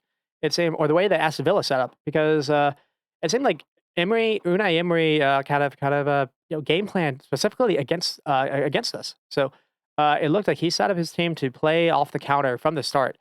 And it worked to perfection, to be fair to them. But it was interesting to see this tactic deployed versus a promoted side. So maybe a sign of respect to what company has created. I don't know, but this game was all about Matty Cash, and he was able to play a little bit more of an advanced role. He almost as a wing back. It was almost like what they did is they did a 3-2-5 kind of formation, and they played the wing backs really high up, really advanced with Cash and Digna, and Cash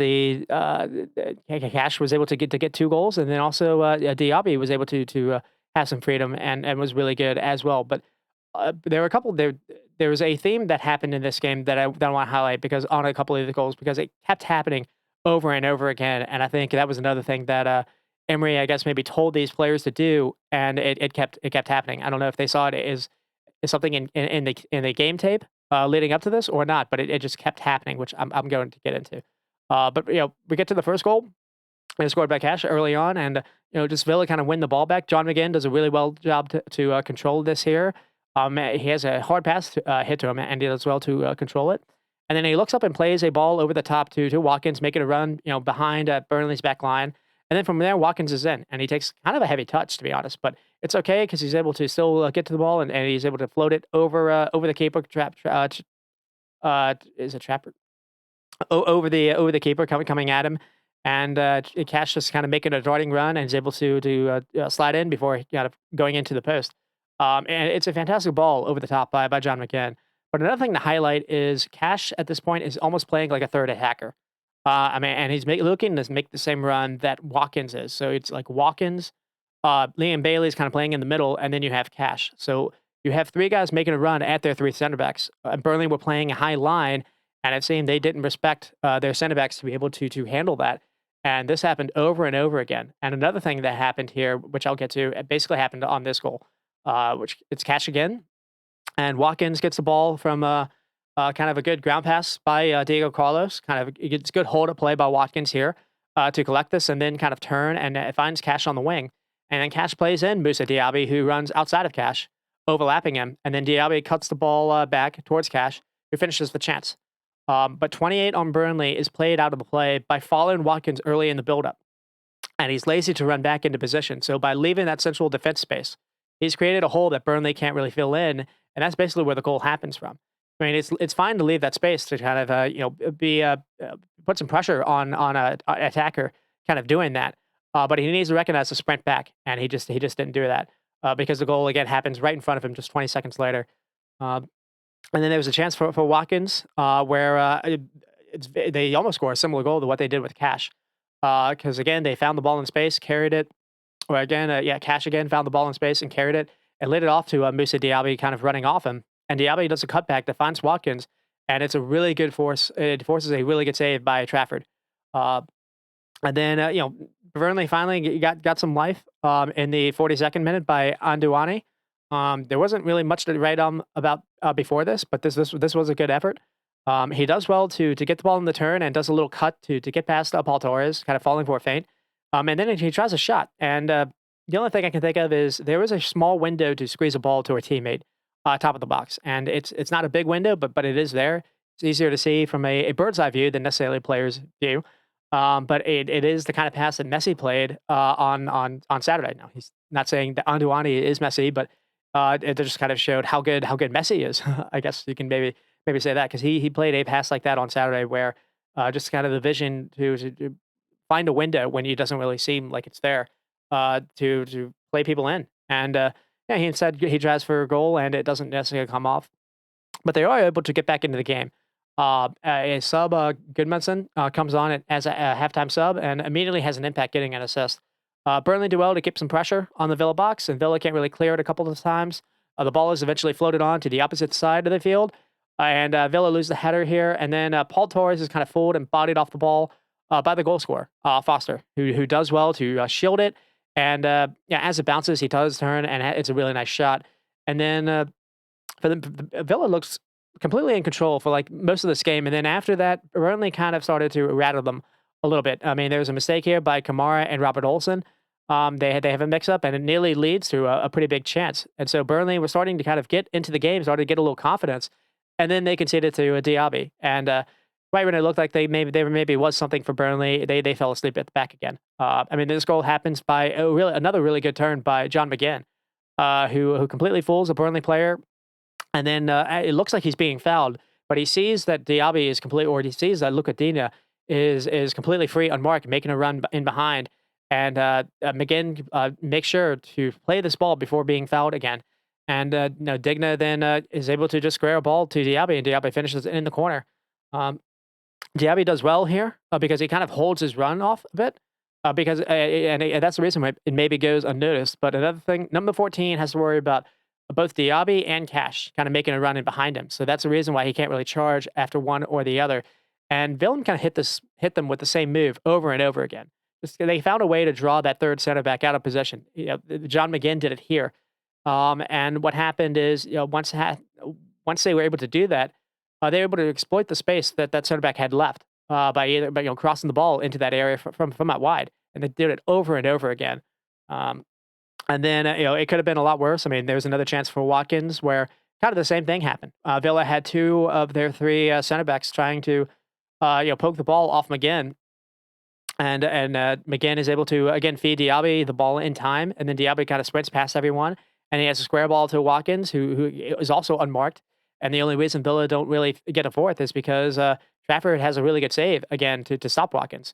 But it's a very similar play that what happened earlier in the first half, where you know a ball is Diaby has the ball in space and is able to just kind of have a square pass to across the 6 yard area to Watkins, and Trafford, at least to his credit, does a good job to defend both of them. But really, it was only him. Just Burnley's defense was poor this game, to say the least. And then I have another chance for Aston Villa where sub Nicolo Zanello came on, and Burnley again were a mess, and then they almost really they completely a mess after they kind of fell apart, I guess you could say. Um, and they were outdone here again. You could say. I mean, Zanello is completely free. He's by himself, and he basically can dribble 60 yards all the way up to the goal. And basically, what happens is I think he has too much time to really think about things, and he makes a mess of it. He has a chance to just have walk-ins for a freebie, and he said takes too long, and he tries a shot at the very end, and it's kind of blocked out of bounds. But Zanello's profile is wild. So he's a 6'3", kind of attacking midfielder or forward player. Doesn't look like he has a lot of pace, but he looks shifty and technical. And going online, he has a cannon for a shot. At least he did at Galatasaray and Roma. So maybe someone to watch out for as well. And then Jay Rodriguez came on and had a pretty decent impact. He was able to create a couple chances for himself. So maybe Jay Rodriguez can do some things for company. But I think Villa has done well to bounce back from that first loss from Newcastle. And they were to do this without their main keeper, Emi Martinez.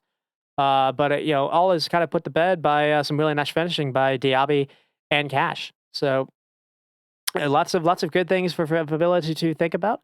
They were without Leon Bailey, and it seems like they were able to kind of get by without that. Some really good play by John McGinn, and as well as Diaby and Cash. I mean, 5 big chances for Villa. I mean, 16 shots and 6 on target. Villa did set up to play on the counter, so Burnley had a majority of the ball. Burnley had 528 passes with almost 90% accuracy.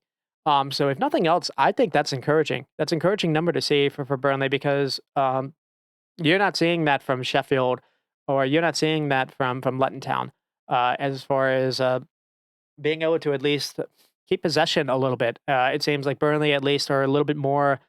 I think over the course of the season, that's going to benefit them and show up for them. Being able to have a little bit more of the ball where you're not just defending all the time and taking that legs out. So we'll see if that shows up or not. I mean, for Aston Villa, the only thing to maybe say that's negative is Paul Torres looked a little switched off. It was interesting to see Emery play with the 3 center backs. We hadn't necessarily seen that yet.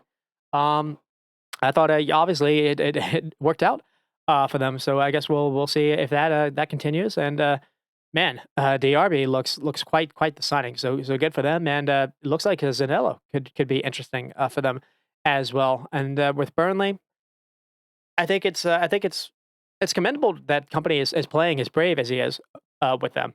You're seeing a different approach with Burnley that you're seeing with again the other promoted clubs. But that said, because he is trying to take games to teams. He is high pressing. He's playing a back 5 or back 3, but he is high pressing and he's playing a high back line.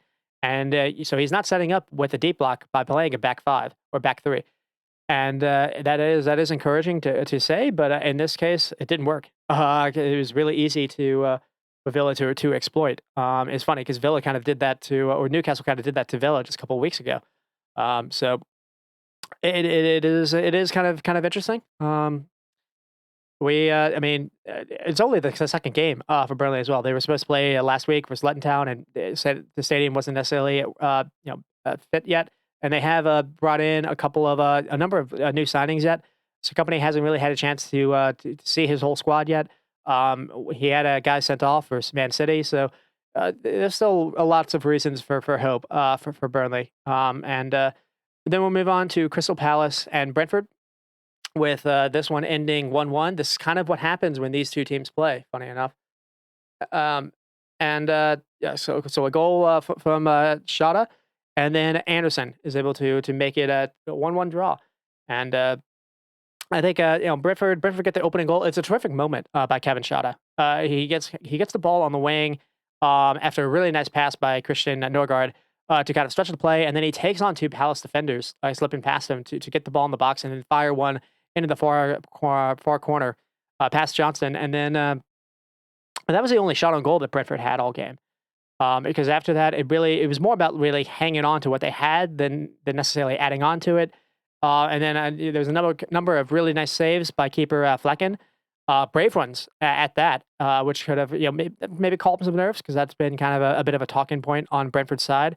But ultimately, all those saves weren't enough because Anderson was able to get the ball free, making a run into the box as a center back, which is, I think, kind of surprised Brentford, and he was able to poke the ball underneath Flecken to in the second half to rescue a point. And yeah, to be honest, Palace maybe we're the better team in the second half. So I think Brentford played a little bit weird after getting the goal, which we can maybe say.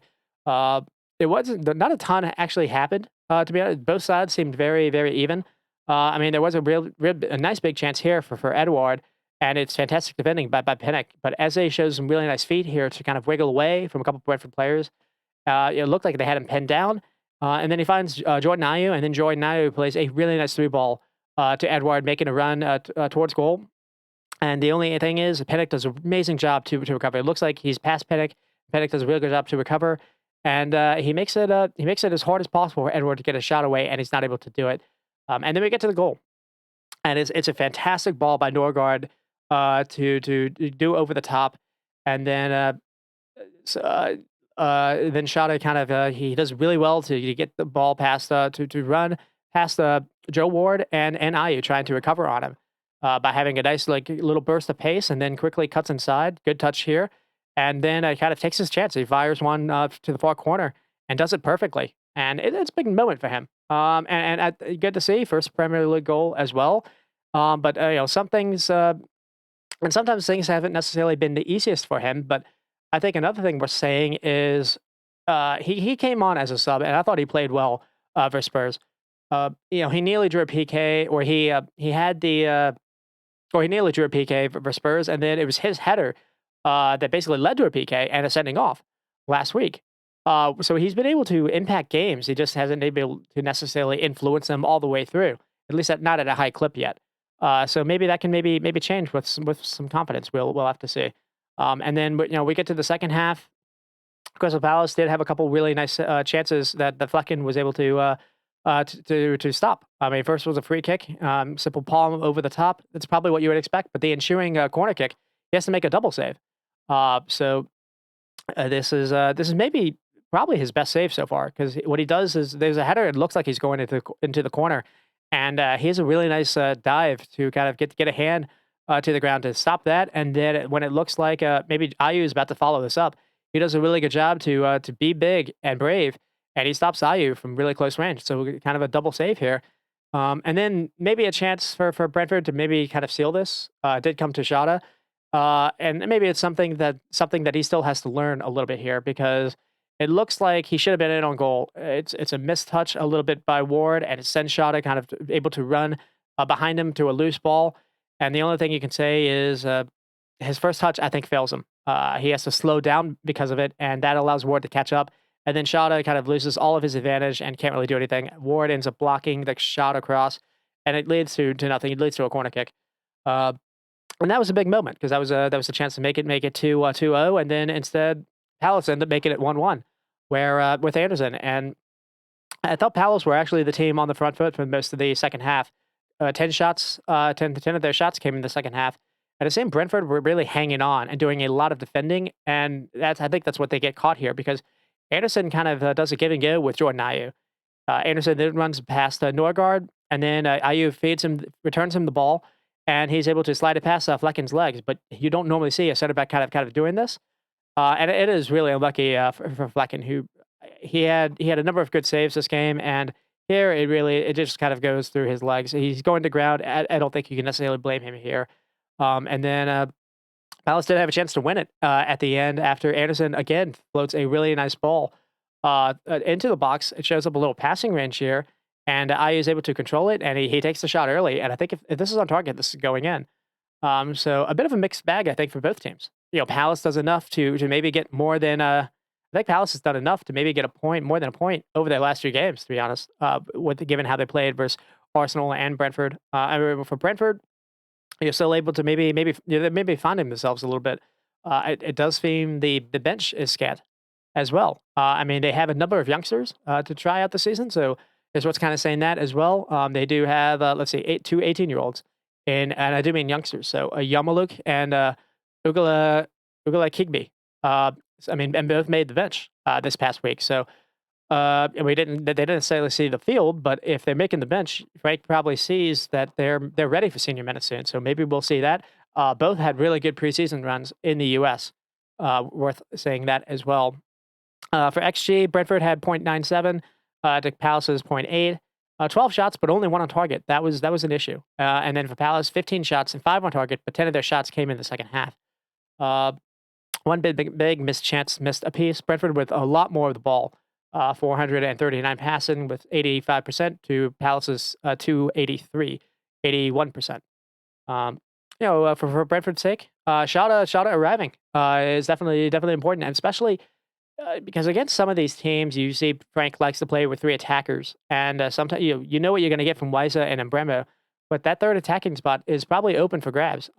Lewis Potter hasn't really been able to do a whole lot in his stead, so it's big for Shada to be able to show he can not only create a little bit, he has some goals on him. I mean, this is his first goal, but it's a really nice shot. And then I think I have Norgard as a holding DM. He got bullied a little bit. He lost like 11 duels, but what was it? 6 of 13. Okay. For ground duels, he's challenging himself. I think that's worth kind of being. I like the idea that he's engaging himself 13 times, not 11 duels, I guess. Yeah. The 89% pass accuracy, I think, is good. The negative is he does get beat for the goal. I mean, maybe you don't expect Anderson to make a center back to make an overlap run into the box, but that is what happened. I mean, as far as a negative goes, only 1 shot on target. That's definitely an issue. But Brentford were also playing so far back in the second half, they were allowing Palace's 2 center backs to have a lot of the ball, and that really is what ends up actually leading to the goal. And that's so. I think what happened is they didn't have an outlet they didn't have an outball to kick upfield for someone to just kind of hold on to it a little bit. It seemed like they were really pinned down in that second half. I mean, Wisa just didn't offer that, and that is that when you look at what they're maybe missing with Tony, not just the goals, probably that.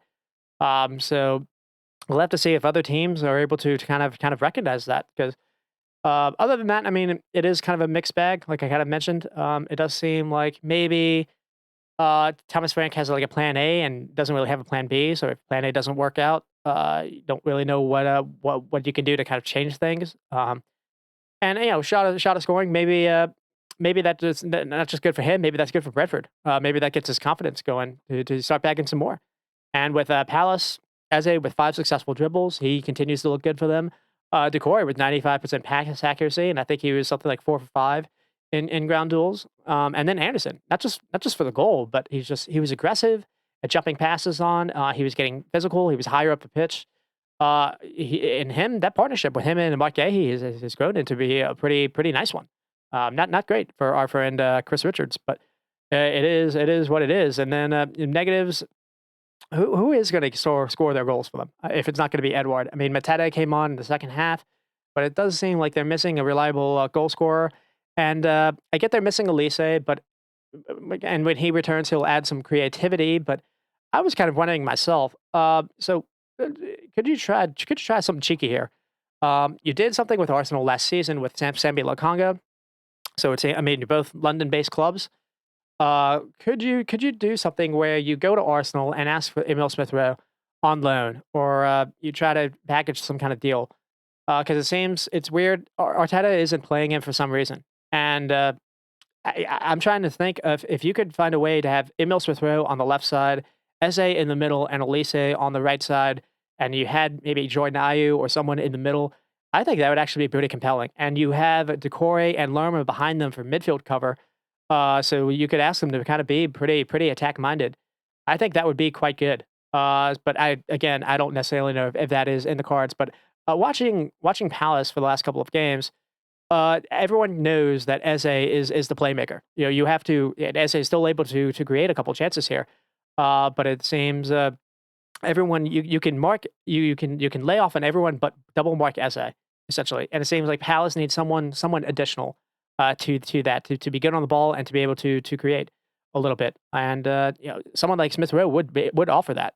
So and would offer balance considering he likes playing on the left side and cutting in. At least he likes playing on the other side and cutting in. But again, I don't necessarily know if that is in the cards. And then I'll move on to Everton and Wolves. This one ends with Wolves winning, getting a first goal from Kolasinac, and someone finally scores. That was kind of the storyline I had. And to be honest, I thought it was going to be an absolute dull, and it turned out to be a pretty compelling game. And maybe it would have had a number of goals in it if not for some terrific saves by both keepers. Some poor finishing still as well is worth kind of saying that. With Everton, we did see a little lineup change. We did see Braithwaite play over Michael Keane. Dominic Calvert-Lewin is out, so we saw Danjuma played up front, and Danjuma had a couple good moments, but there was one when he looked through on goal and didn't take it, and that's really gotta annoy Everton fans because you saw Maupay not being able to do that versus Fulham, and it was almost kind of the same thing here. With Wolves, we got to see Mateus Nunes was red carded out. Wang was played over him instead. And one thing that was kind of interesting, it looked like Ait came on for Wang. It wasn't Ait for Bruno. And Ait is able to kind of come on and was able to draw a couple fouls in that second half. But this game, at least in the first half, was all Everton. I mean, there's a big chance for Dan Juma that I mentioned. There was a chance for Dobbin where it looked like Jose Saab was uh, it looked like Garner had a shot on goal, and then basically the ball kind of flashed wide of the net, and it turned out to be a decent pass where Dobman basically tried to chest it towards goal, and instead of maybe trying to head it, and Salah was able to kind of read the danger with a really good save. He had two really good saves to start this, and then there was another chance that Danjuma had where Patterson just kind of crossed the ball into the box and went unnoticed, and fell to Danjuma, and it just hit the shot wide. So the first half thoughts was, Jose Salah was keeping the Wolves in the game here. And then, the chances kept coming for Everton, where basically Salah had a double save from a corner kick. So the ball was kind of whipped in. Wolves can't deal with it. Wolves, I think, got lucky this game because, they weren't necessarily cut open, but they still didn't necessarily defend well in the box. And they got lucky here because both of these chances were right to Jose Salah, to be fair. And then really, the first sign of life came, I guess, in like the 60th minute or so, where Fabio Silva actually does score, but it's offsides. But it's a good ball whipped in by Breno, and Silva at least does well to finish it. But he is a foot ahead of everyone when he receives the ball. And then you have a Wolves chance for Silva, where he kind of did the same thing that Danjuma did for Everton. It looks like Tarkovsky has just run past Silva, looks in on goal. Pickford does well to at least come out and make the angle hard for him, but Silva can't decide, what he wants to do, and his chip effort is poor, and it goes out of bounds. And after seeing the ball go in the net a couple minutes ago, he figured maybe this would have added some confidence to him. And no, he fluffed his lines. But Tarkowski is really lucky here because he looks like he had stones for legs. And then we have a Wolves chance where just basically after about the 16th minute or so, it started to be an all Everton, and then Wolves started to really grow into the game. Where Pickford has an unreal save. So this is when Noah comes on and draws the foul, and Neto has a really good delivery sent in, and the ball was whipped in, and I think it's maybe going to be an Everton own goal, but the ball looks like it's going past Pickford, and he does an incredible job to dive down and stop this from going out of nowhere. And then likewise, Jose Salah basically has a return unreal save where it looks like Decore is going to score this. Garner gets the ball and has a nice, decent cross to Decore, making a run to the back post, and Decore heads the ball down as opposed to trying to head this across goal. But it almost works because the bounce almost tricks Jose Sa, and again, it's an amazing save to get the hand, stick a hand out and deflect this over the bar. Um, and then a little bit later, Decore scores, and it's chalked off for offsides. And if nothing else, I think Sean Dyche is right to be upset about this because I don't understand why this wasn't given. There's no way you can definitely tell. This looks bang level to me, and it's a really nice play by Garner. Garner really came to life a little bit in the second half. He has a pass first to Chimedi, and then it has a pass to Gore, cutting kind of it, and then Gore gets the ball and it cuts inside in the box, and then fires a shot low with his left foot, and it finally beats Jose Sa, but it's called off, and he's maybe I guess literally a kneecap offsides, and then that ends up kind of coming back to haunt them because Wolves end up winning the game with Kolasinac coming in. He subbed on in like the 86th minute, but it worked out. Everton only have themselves to blame because Ashley Young has a really poor giveaway and just completely kicks the ball right back to Wolves. And then he's late to close down on Neto. Neto's allowed to get the ball onto his favored left foot and sends in a really dangerous ball into the box that the 6'6" striker just beats everyone to. And there you go. I mean, 1-0 is maybe what you would expect with both of these teams, but this was an entertaining game, and it could have been 2-2. It could have been 4-4 because a number of the keepers were sensational, and the finishing was also poor. But for Wolves' sake, they do go on to kind of nick it at the end, thanks to a signing they made last year, and they weren't able to play him with because of the ACL injury. So, and he made a difference, nearly made a difference versus United in the first game of the year, if you remember. There was because he was the one that Onana failed late in the game to maybe draw a PK.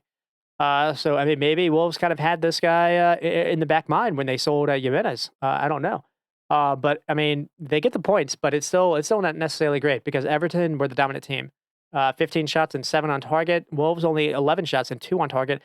2 big chances for Wolves, 5 big missed chances, or 5 big chances for Everton. Um, Wolves did have majority of the ball, but only slightly. And maybe on a different day, Everton could have scored 4 or 5. So the back line still has issues to me. And reports are Mateus Nunes is trying to force his way out of the club with links to Man City. And O'Neill definitely doesn't need that kind of distraction. And then for Everton's side, I think they were better defensively, but not really much better. Wolves were still able to create a number of danger moments, and they do win it at the end. But at least they weren't nearly as cut open as they were last week. It's worth kind of saying that. I think Breathwaite coming in, he played better over Keane. I think that was the right call. But it is Breathwaite's maybe a mistake on Kolasinac for the goal. So, but that's just something they're going to have to deal with. I don't think they can, unless they bring in someone else. But Michael Keane, I don't think should be on the field again. Um, and then for negatives, needed nearly 40 efforts between this game and the Fulham game. So they're creating chances and really good chances. I mean, Dan Jimo was completely in on behind, and if he's going to lead the attack, he's got to finish. I mean, Malpai had a similar game versus Fulham, and that didn't come off. So I think Dyche really does have his work cut out for him, unfortunately. I mean, given how close Everton have been in the last 2 years running, it's weird how they haven't been a little bit more active in the transfer window. They sold Moise Kean for $30 million. So there's something in the bank to do something. I think it maybe honestly, if they're struggling for funds, they probably should have sold Calvert-Lewin this summer, knowing how just unreliable he's been. He maybe would have been a team or someone that a team would have taken a chance on. They also sold Anthony Gordon last winter for a decent sum, and they got a good fee for him. So, and it seems like all they've done is pocket it. Dan Jimo they have on loan. Ashley Young was brought in for a fee, free. So, and I don't think Ashley Young has necessarily been a good signing. I don't think he's better than Mikolenko. But I don't understand why they haven't been a little bit more active. They brought in this Ryan Chimedi guy. He's 19, I think, from Sporting. Maybe he works out for them. But if not, I don't know. I don't know what they can do. I mean, maybe they hope Dele Alli returns, and maybe Mwapai finds some confidence. But it is slim pickings at the minute for Everton, and I'm definitely worried about them. And so that is it. That is it for the EPL review. Let's see if we're at 3 hours. Ah, we're not. 224. That's what I like. All right. Well, thank you for tuning in, and we'll be back next week. And I guess with that said, you stay squatty and stop recording.